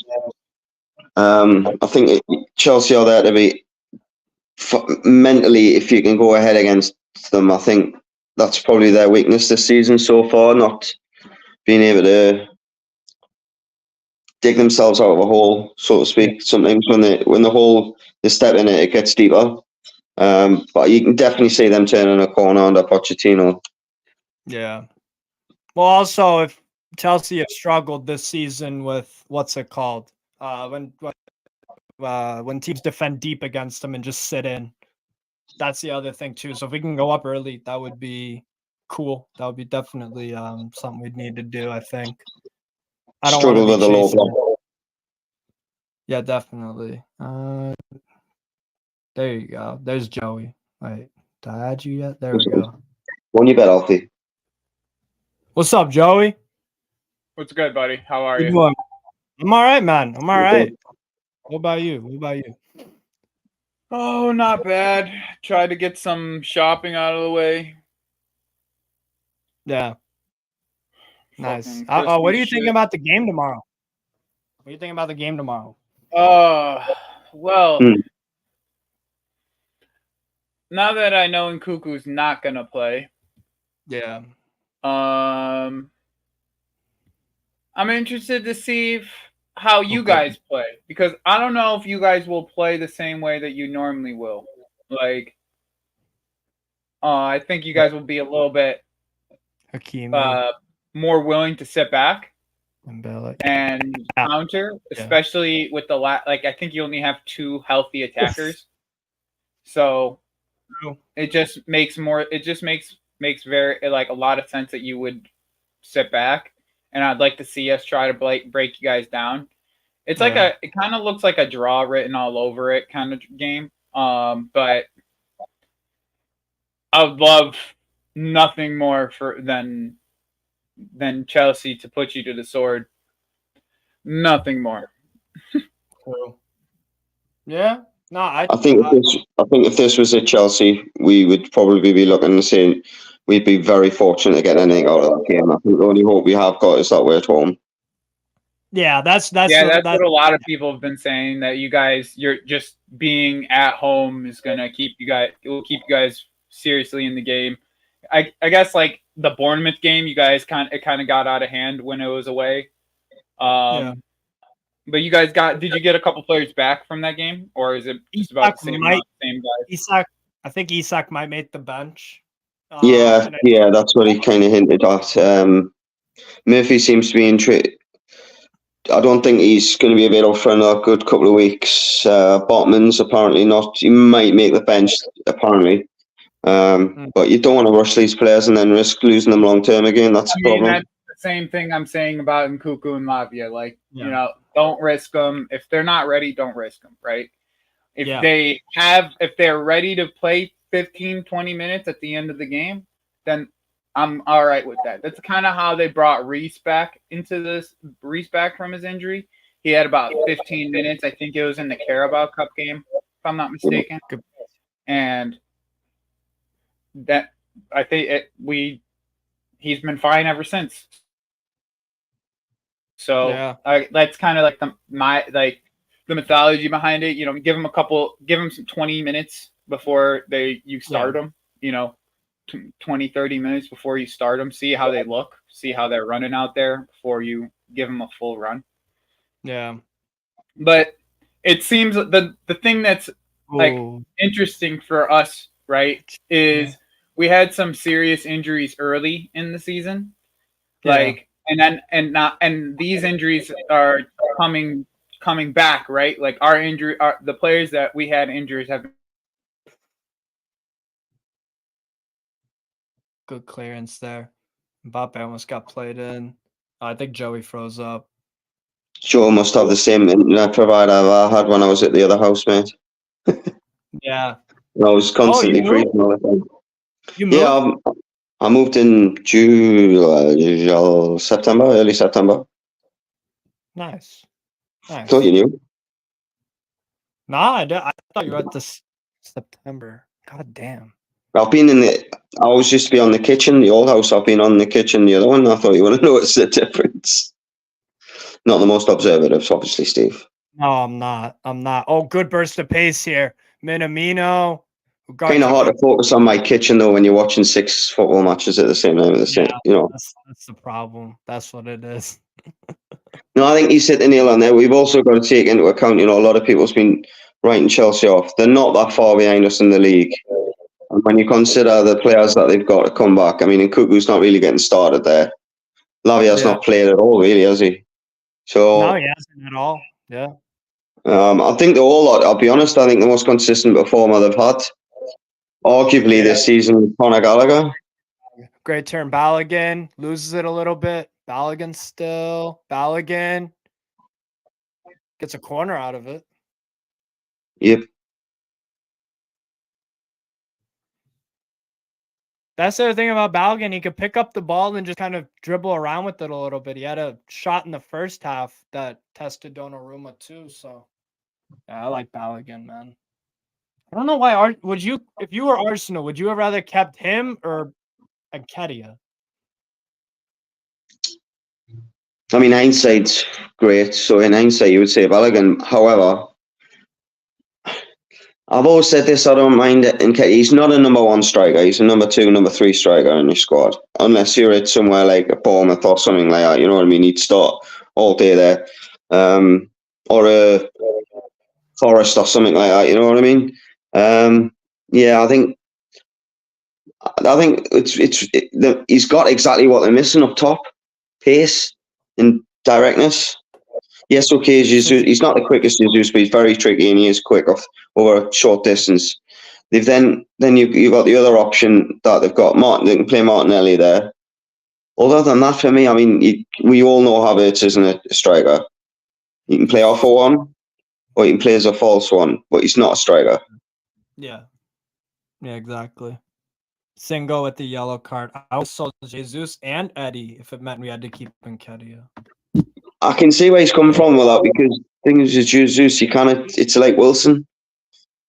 Momentum starts, he gets a few goals and then you're missing him, then he comes back, starts building momentum, comes out of the team again. So I can see where he's going with that. Yeah. 2 seconds, my daughter's just come back. I'll be 2 seconds, mate. Yeah, you're good. Free kick chance here for Paris Saint-Germain. I'm going to try an in-swinger. Ball in. Oh, oh no. I think it's a head-to-head. Both players holding their head. Oh, that's nasty, yo. Vanderson. Oh, yo, I heard that fucking little.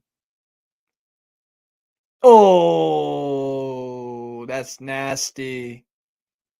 Oh, yo.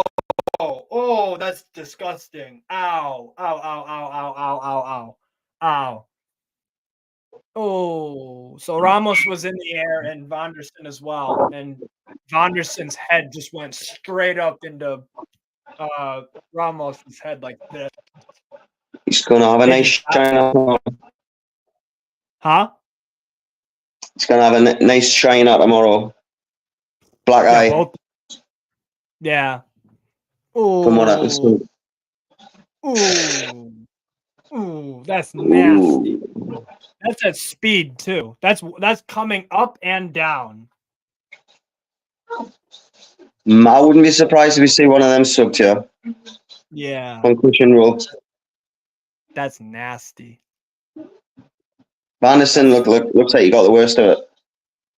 Yeah. Definitely. There we go. Joey's back.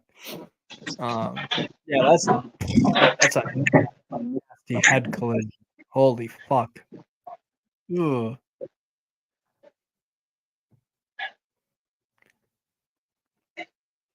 Yeah, Nielsen. Yeah, you're right. You tell me all summer how much you like what's it called, Balogun. I always said during the summer we couldn't trust Jesus to carry the front line, but the TFC chat they're killing me for that opinion.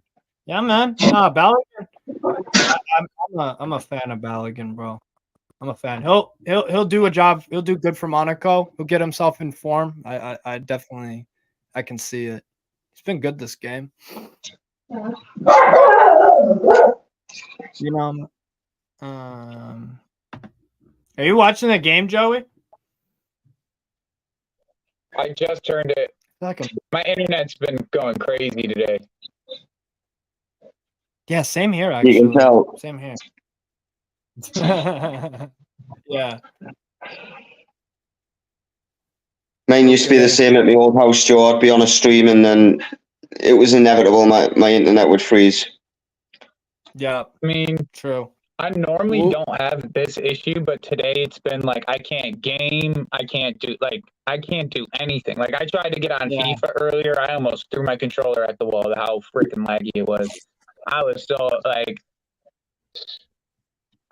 it's been like that all day. I've been just trying to deal with it. I don't know why. Yeah, but same here. My internet's been acting all fucked up. I don't know. Maybe everybody in America. Maybe everybody. I'm doing it through my phone, so I'm just using my phone's internet, not the actual Wi-Fi. What's the predictions for Liverpool Man City tomorrow then? 3-1, man.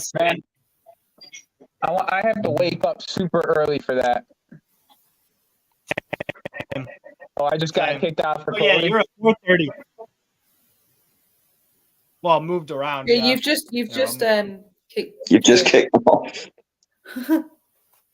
Oh, hold on. I know that reason it's gone off again. You just need to change the layout, don't you? Yeah, I'm changing the layout. It's acting all fucking stupid.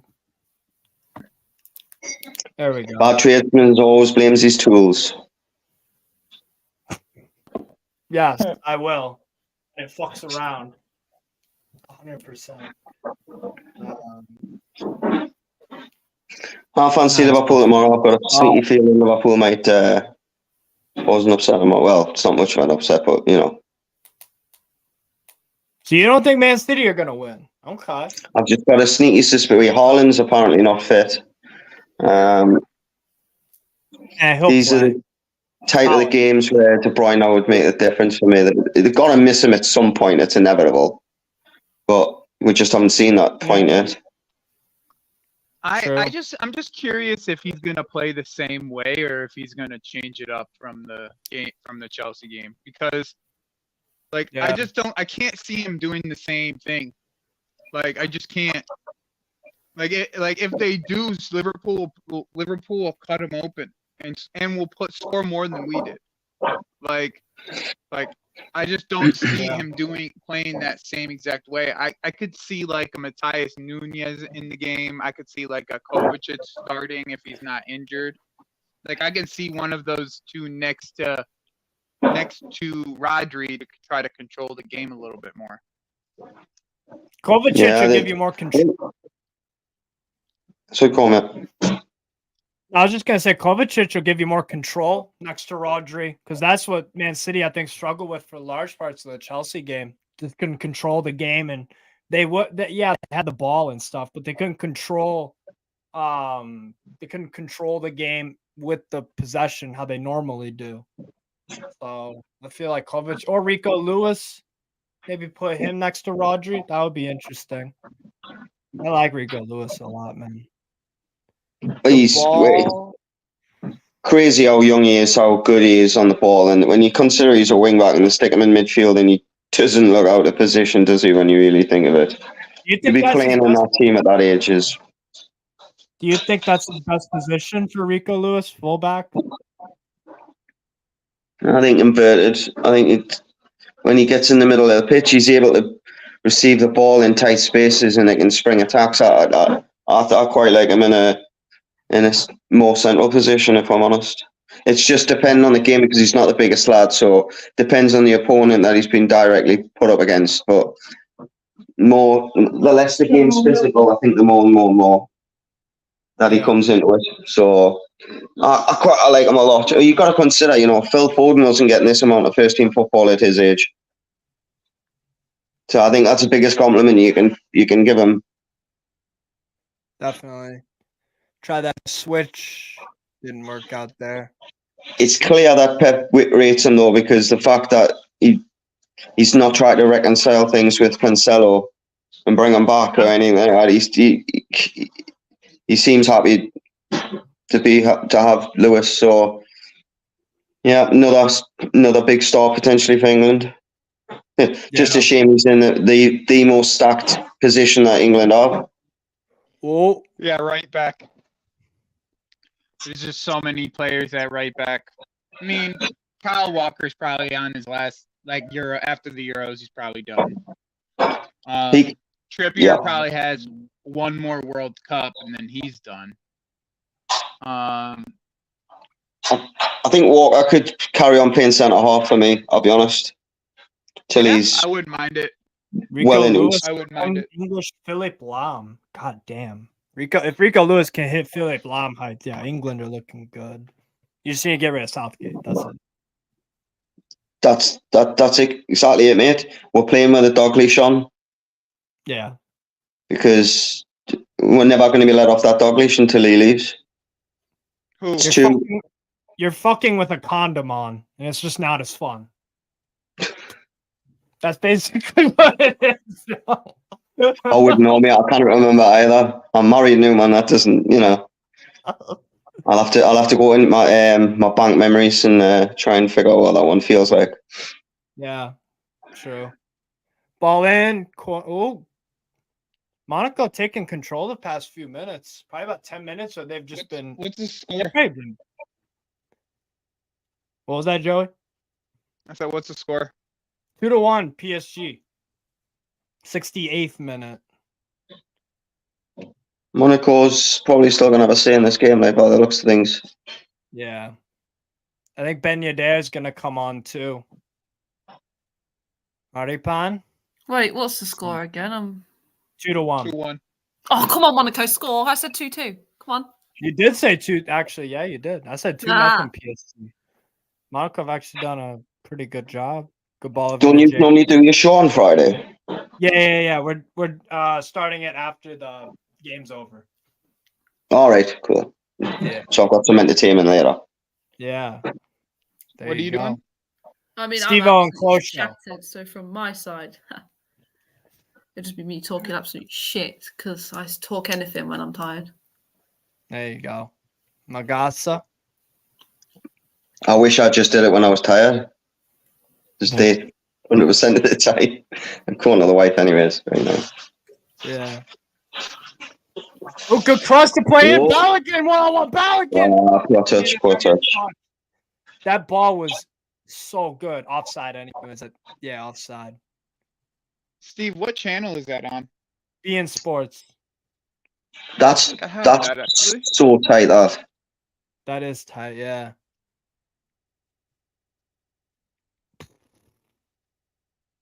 Ooh. Are you hopeful tomorrow, Chloe?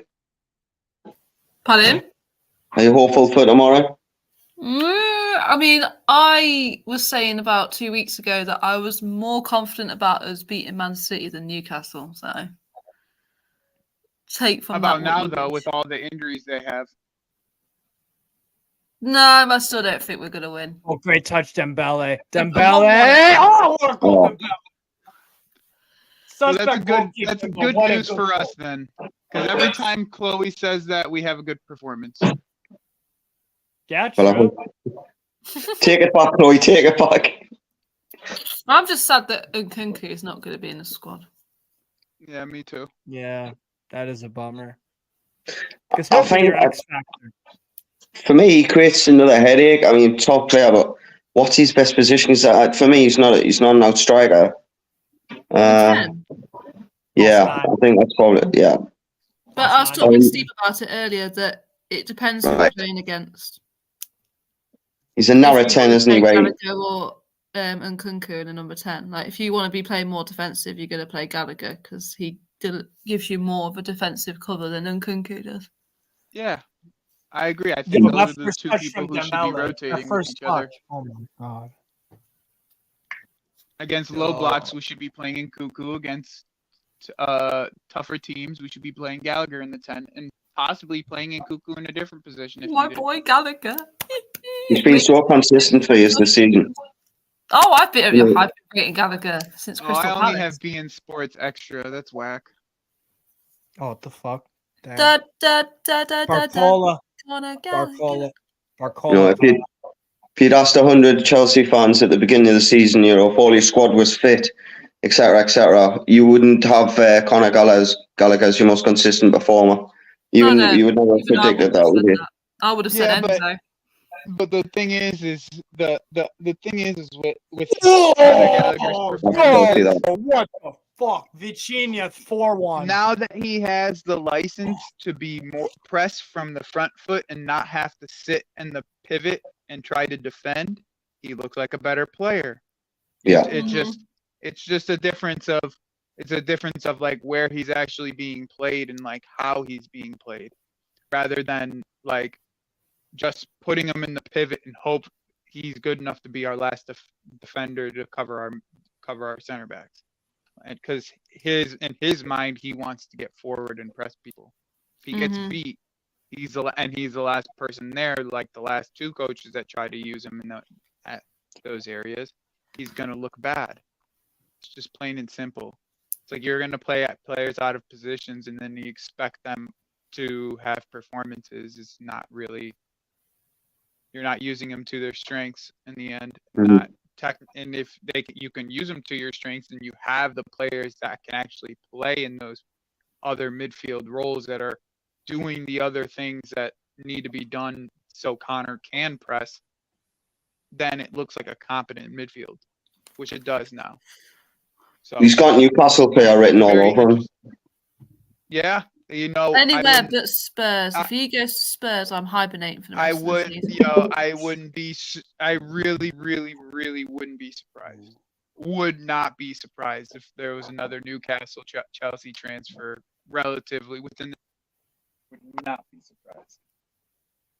Just fits the bill, doesn't he? Does everything that Newcastle has. We needed that to happen. Would you have Conor Gallagher at Newcastle? I'd certainly. He wouldn't be topping my shopping list, but I would definitely. One thing you cannot fault him for is work.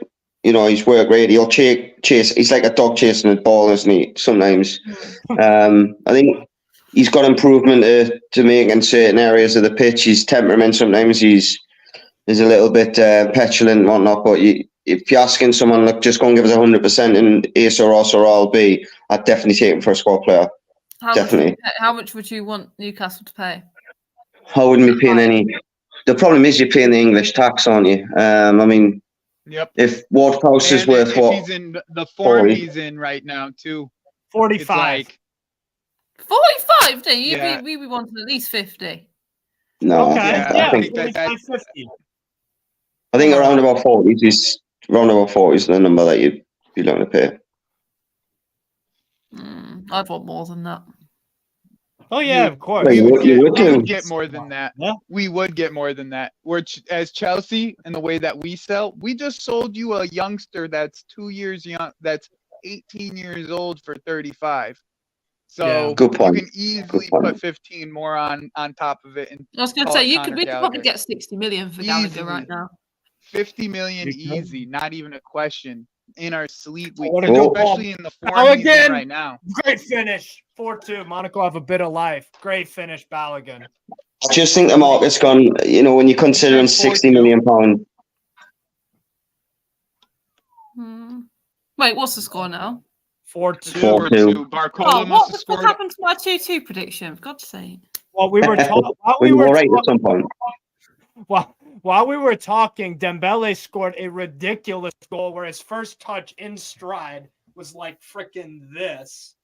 And then he just slammed his pace. And then he scored near post. And then fucking Vitinha hit a cracker, top right corner. So. Where was he when he took the first touch there, Steve? Do that again.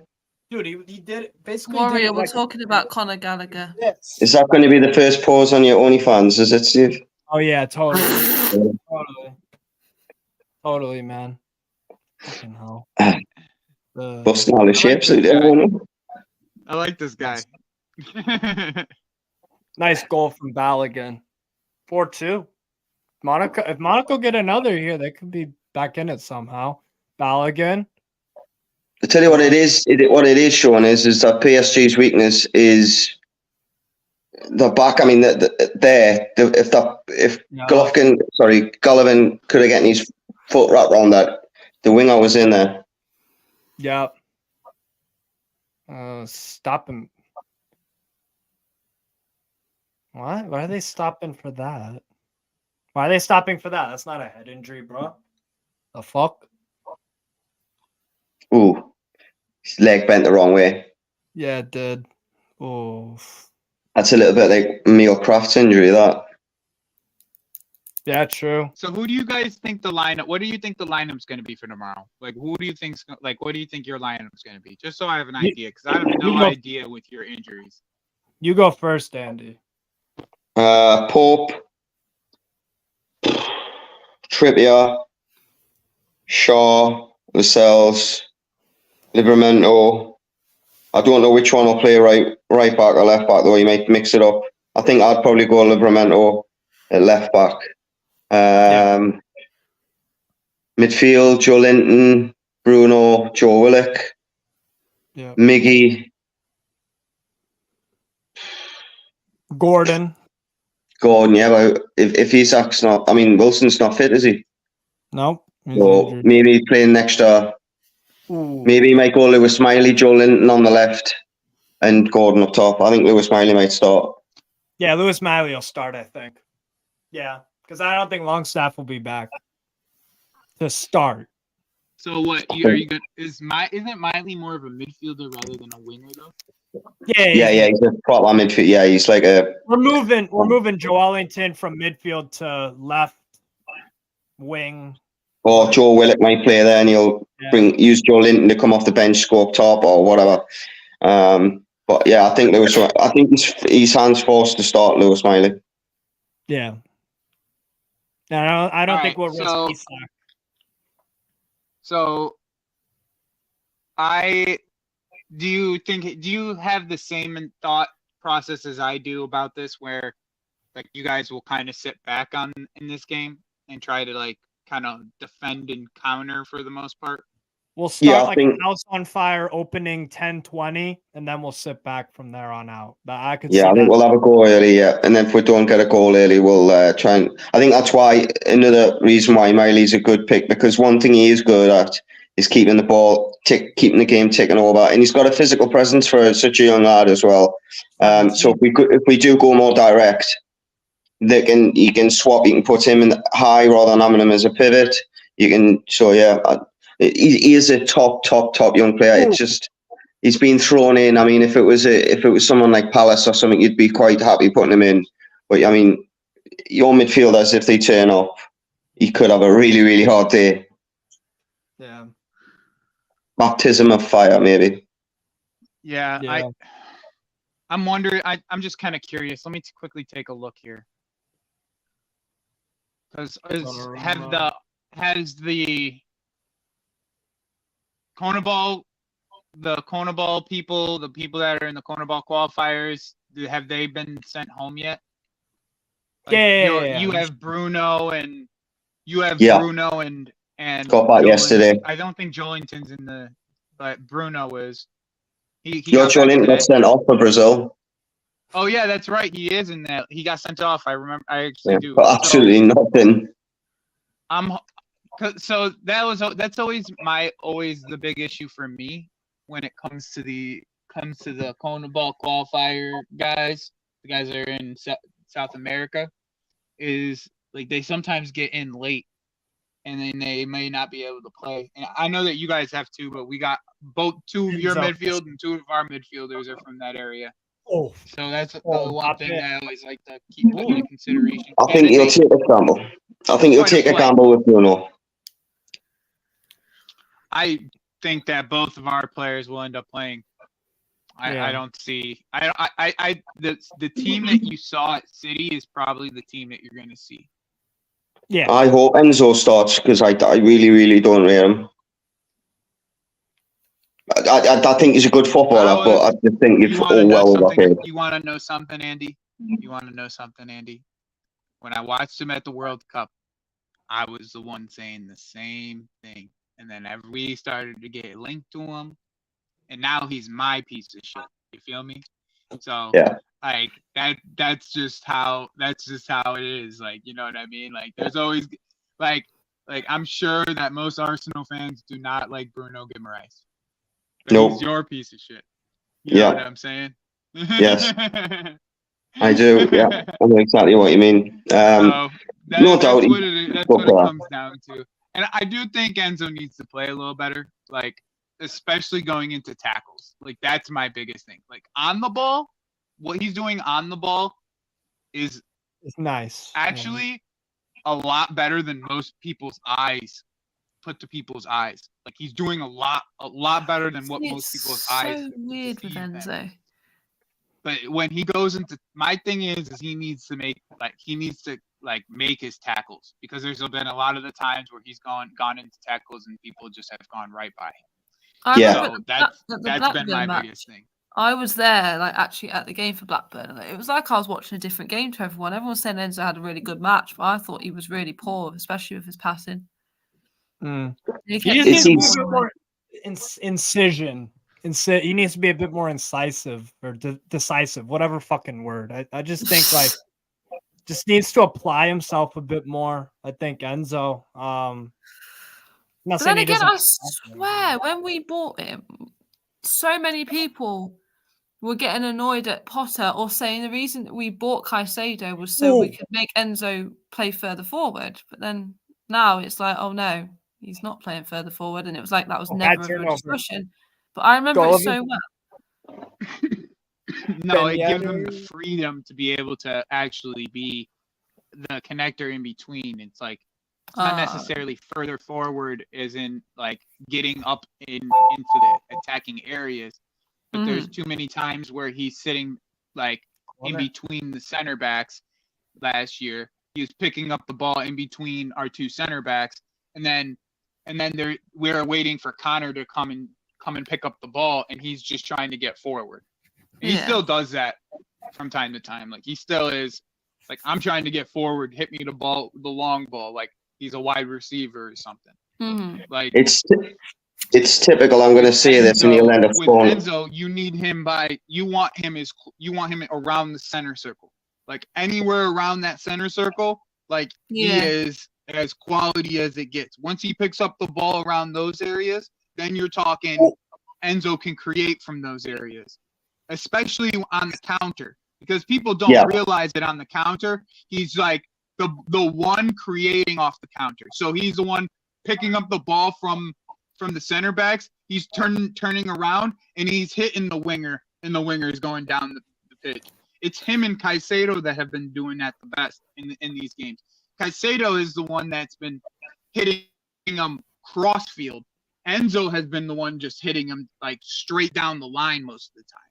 So he's like on the ball. Like what he's been doing on the ball has been underrated. People have been really good. Yeah.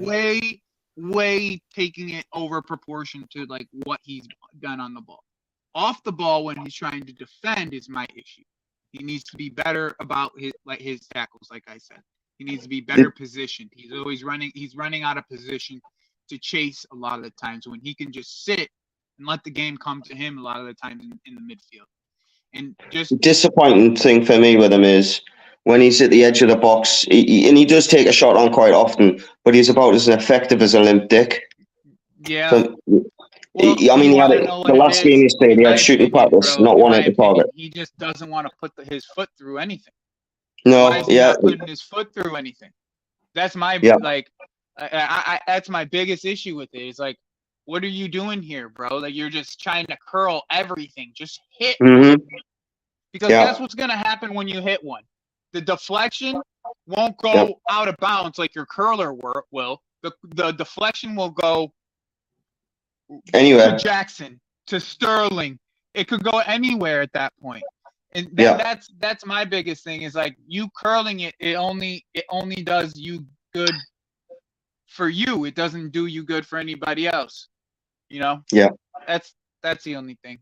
He just needs to drill it. Just needs to drill. Like you said, that's a great point. He did against City, and he just missed one against City early in the game. And I was like, okay, that's what I want to see from you. Just do it more often. Do it like you're in those positions frequently, like so frequently, bro. Like he's in those areas at the top of the box so frequently where he could just hit one. And I just want him to put his foot through one and see what the hell happens. Worst comes to worst, you hit it over like every other shot that you hit over. You know what I'm saying? Every other shot you've hit over. Worst things that happens is the same exact thing that that's been happening to you currently. You know what's going to happen now, though, don't you? I've ended up saying that someone will clip it up and he'll score tomorrow. He's going to score on you now. He'll score a screamer from 25 yards or something. Yeah. And Andy, I'm gonna come back to. You can come back on the stream later and during halftime or whatever or post game. We'll talk about it. Yeah. 2 hours 15. That's what we need to be coming to on here. It's no coincidence that your form's picked up since Reece James came back, though. Oh, dude, that's the one thing that that's the one X factor that everybody is like, oh, you guys have been playing shit, but we've been playing shit without Reece James. I'm still not. I get it. To be all around all of our team. I get it. We got scored on 4 times, but City could score 4 on anybody. Plain and simple. And one of them goals, that penalty was bullshit. my opinion. I ain't gonna sit here and complain about it too much, but there's a little bit of champion.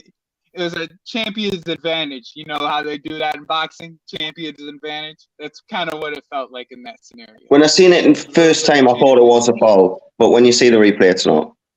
No, it's not. It's even worse when you watch it in a replay, right? Like when you watch the replay, it's like you have people watching that shit and they're watching that and it's like, bro, you're grabbing him, that guy. You're grabbing him. It's an old-fashioned challenge, isn't it? He's just tug on the defender to get in front of the defender, and then the defender's done exactly the same as what he's done. So if it's fine for Haaland to do it, it should be fine. You've either got to give them all of the time, or you can't give any of them. The problem is there's no consistency with it. Not only that, but I'm pretty sure there was a foul in the build-up as well. Yes. Not only, it was not only that, it was a head injury which he should have stopped because the foul created a head-to-head. Good save, Donnarumma. You've got to take some encouragement from this, Steve. The fact that Monaco's getting that many chances. Yeah, they're working them, and they're 4-2 down. Minamine, beautiful. Hopefully, you guys have some players back for that game. Yeah, I think it's coming a bit too early. I've been rooting for you guys in Champions League. I've been rooting for you guys big time in Champions League. No, I said to Steve at the start of the season, I had no expectations at all in the Champions League. I'm literally just going to sit and enjoy it. If we get knocked out, we get knocked out. I think it's a late one as we come a little bit more competitive over a longer period. Because, your fan base has no expectations of doing anything in the Champions League. You guys are, awesome, happy to be there. And you're putting in good for performances in each and every game, other than the Dortmund games for some reason. I don't know what Dortmund has against you guys, but every other game I'm like, let's go Newcastle. You know what I'm saying? It's just, I don't know. You guys, I've been rooting since my team ain't in the Champions League. I was like, that's the team I'm rooting for. I don't know. I'll always try and support the English clubs in Champions League football. The only one I won't Man U. I think I have a affinity for Newcastle because I've always liked Bruno Guimaraes. You don't. See, as a Chelsea fan, I don't support the other English clubs in the Champions League. No, if they're playing a German side, you're going to root for the English side, don't you? I ain't rooting for Man United under any circumstances, bro. Unless Newcastle benefit from it. My team in the Champions League is Shakhtar and AC Milan. This season, anyway, because obviously Chelsea aren't in it. Yeah. Milan have been the worst team in our group, I'll be honest. There's no way we should be bottom of our group. Actually, now I think about it, I own a PSG shirt, I own an AC Milan shirt. I've seen Dortmund play live. I've got a half and half Chelsea scarf of Dortmund. I'm representing that group. All I need is some Newcastle gear, and I'm set. True. Yeah, man. 6 minutes added on. 5 minutes left. Monaco could get something. Surprised it's only 6 minutes after that head injury. Yeah. You're right. I remember when I saw Chelsea play Southampton last season. It was my first ever Chelsea match, and Azpilicueta got knocked out, and it led to 12 minutes added time at the end of the match. Jesus. Oh, good ball. No, that's 12 minutes watching Chelsea not be able to finish off chances against a Southampton team that didn't have a plan. Yeah. I remember. Is that when Nathan Jones still had the job? Think so. Who? Nathan Jones. I can't remember. That guy's a weirdo. Did you ever watch his press conferences? They turned up with no plan. These press conferences were weird, bro. The most uncomfortable press conferences I've ever seen a manager do. How we lost that game too? You want to know how we lost that game? Romeo Lavia screamer. No, it was a Romeo Lavia screamer, from 30 No, it wasn't. It was a James Ward-Prowse free kick. Yeah, I thought. Which one are you talking about? The one in February. Oh, okay. The one we lost 1-0. We lost 1-0 in both those games. There's the subject. How is Ward-Prowse not in England? I'm not anyone saying he should be in the first 11. How is he not getting a call up? Bro, there is no understanding of what England does. They're just dumb. That's just vibes. I mean, Harry Maguire. Fucking. how he gets in any football side at times, sometimes bigger. The only thing he's got going for him is 80% of the time he does look quite competent on the ball, passing it and trying to bring it out. But if you stick any movement in around him, he's like a headless chicken. You try to come out with the ball, try to don't press him more. Spraying a ball, giving the ball away. Especially in international play, like where it's funny because he looks good in international play, but in international play, nobody presses nobody. Exactly. It's slow paced. Nobody presses anybody. There's no pressing being had. Everybody is dropping back and like trying to get back in position. Like that's it. Like there is in my mind. If I'm playing like we wonder why England ain't doing anything. I mean, he does all right in most things, even in like the European. But like if I'm a coach and I'm playing against England, it's an important game. All I'm doing is I'm putting 2 strikers up top, and I'm pressing the crap out of them. I don't care what it is. Oh, actually, you have one of them just stand next to Maguire.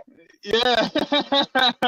Just stay wherever he goes. I'll let you hit the outlet ball all the way to the left wing back, because that's what you guys do, the 3 in the back.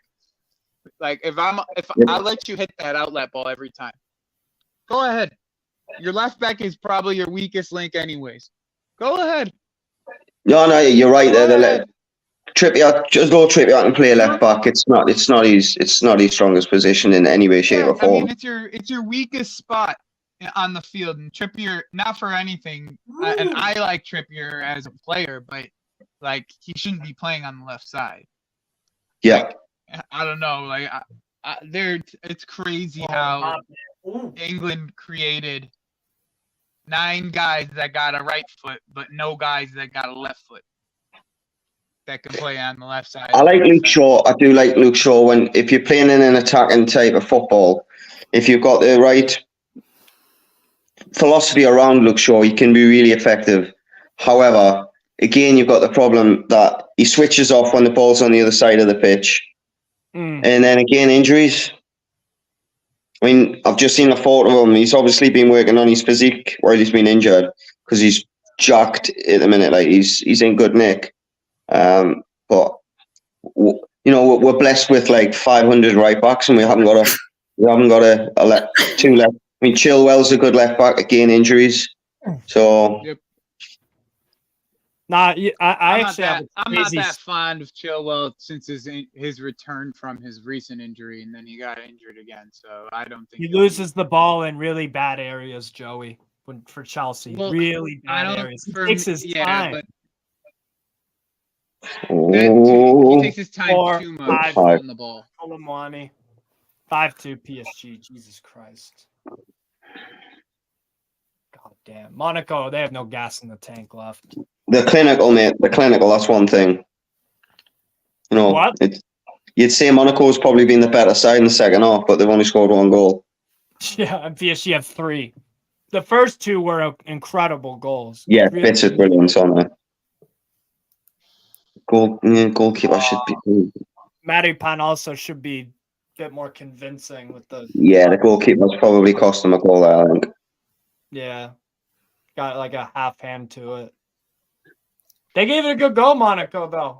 They gave it a really good go. Like I'm a little bit encouraged, but Andy, like I just said, Monaco can be the better team in the half. That's cool, but they still conceded 3. And 2 of them you can't do nothing about. And Mbappe had nothing to do with any of them. So that just tells you something. Yeah. Well, when I say nothing to do with it, you know what I mean. Yeah, he only had the penalty. He only had the penalty goal. Good game, though, to be honest. Good game. It's what the Premier League misses at this time of the year. Back and forward games. It's always towards the end of the season when teams are getting desperate for results, where you start seeing more cup-like games in the Premier League, where teams actually, well, do you know what it is? If we get beat by 2, what difference does it mean? We're desperate for points. It's only when teams are really looking at goal difference towards the end where they'll try and keep the game tight. Yeah, definitely. For me, man of the match, probably Dembele. Yeah. Dembele was, yeah. Man, he is a problem. Minamino looked good for them. What's up? Minamino had a good game. Yeah. Minamino, Balogun, Ben Yedder, and I said, but Akliush, the number 21, the kid with the frizzy hair, he had some very nice moments, but PSG just got so much firepower, bro. Do you think they're gonna? Do you think I've just set a new FIFA up the other night, and all I've done is my ritual is to sign players under 23-year-old from Ligue 1. Yeah. Saying Demba Diang, striker. He's mint on it. Papa Diang, he's mint on it. He got him from Nantes, I think. Lorient. Yeah. And just sold him for 90 million, and he paid 11 million for him. So he's literally, I started as Burnley, took them into the Premier League. Just messing about on it when I get a chance to play on it. There's so much talent, and you know what? That's why France's Ligue 1 is part of the reason why France is the deepest national team. In my FM, in my Football Manager, I started a save with Montpellier, and I decided that I wasn't gonna buy any non-EU players, and I wanted to own mainly, like I've only picked up 3.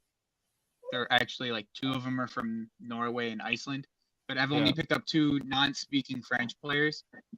And like there's so much talent in France. You can just go and pick up every team, you can go in the French League 2 and find some talent, just picking up just some decent players here and there.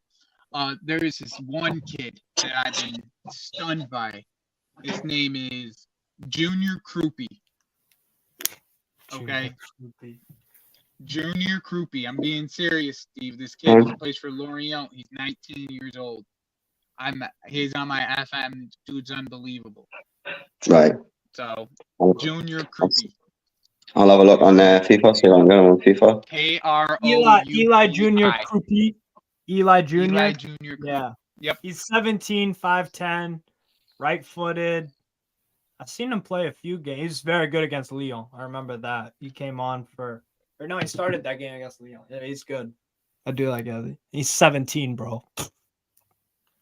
So everyone's going Man City except from me tomorrow, then, other? Yeah, I'm saying 3-1 City.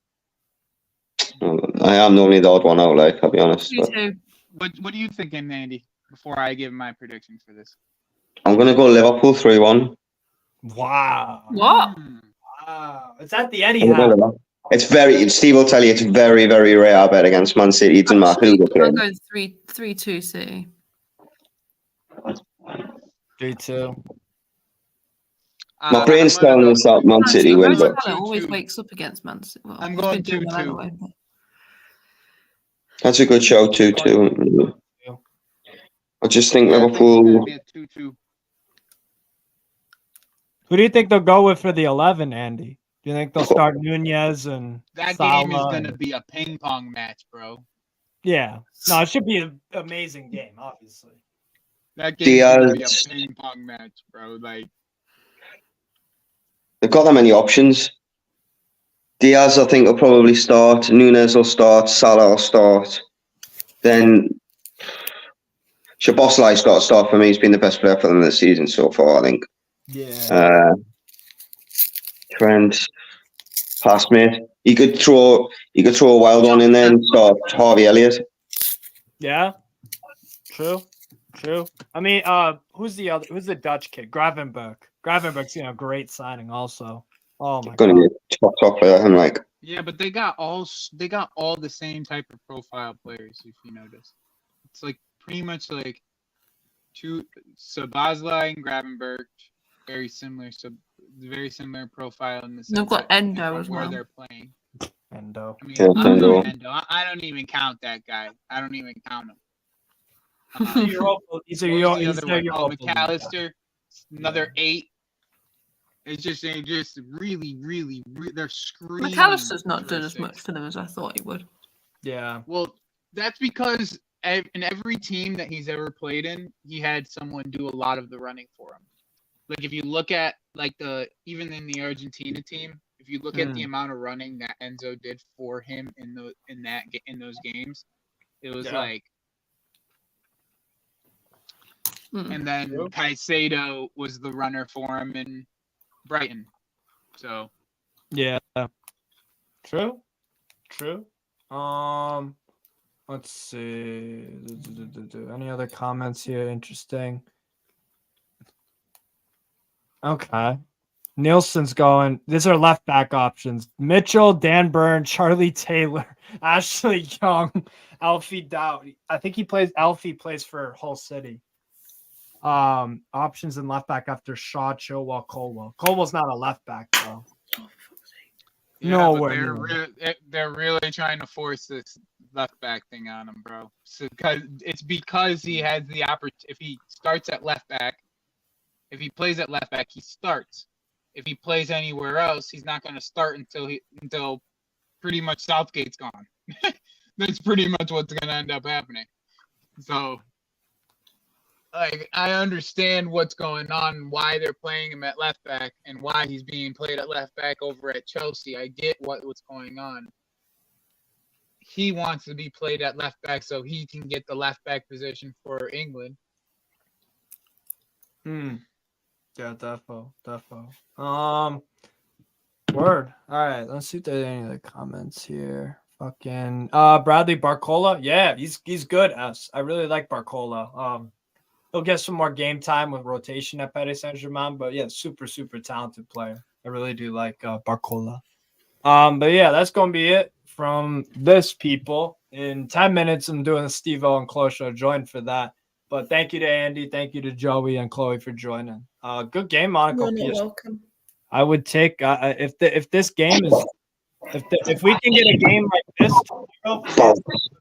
I'd be happy with it. Preferably 4-2 to Chelsea. No, 5-2 to Chelsea. I would lose my fucking mind if we lost. Well, you guys have been scoring goals, so I can't say much. Anyways, we'll talk about it in 2 seconds. You'll do a hefty win. Nah, I don't know about that. We'll talk about it in a few minutes anyways. Like and subscribe, people. Thanks, everyone, for joining. Peace out. Peace. Let's see.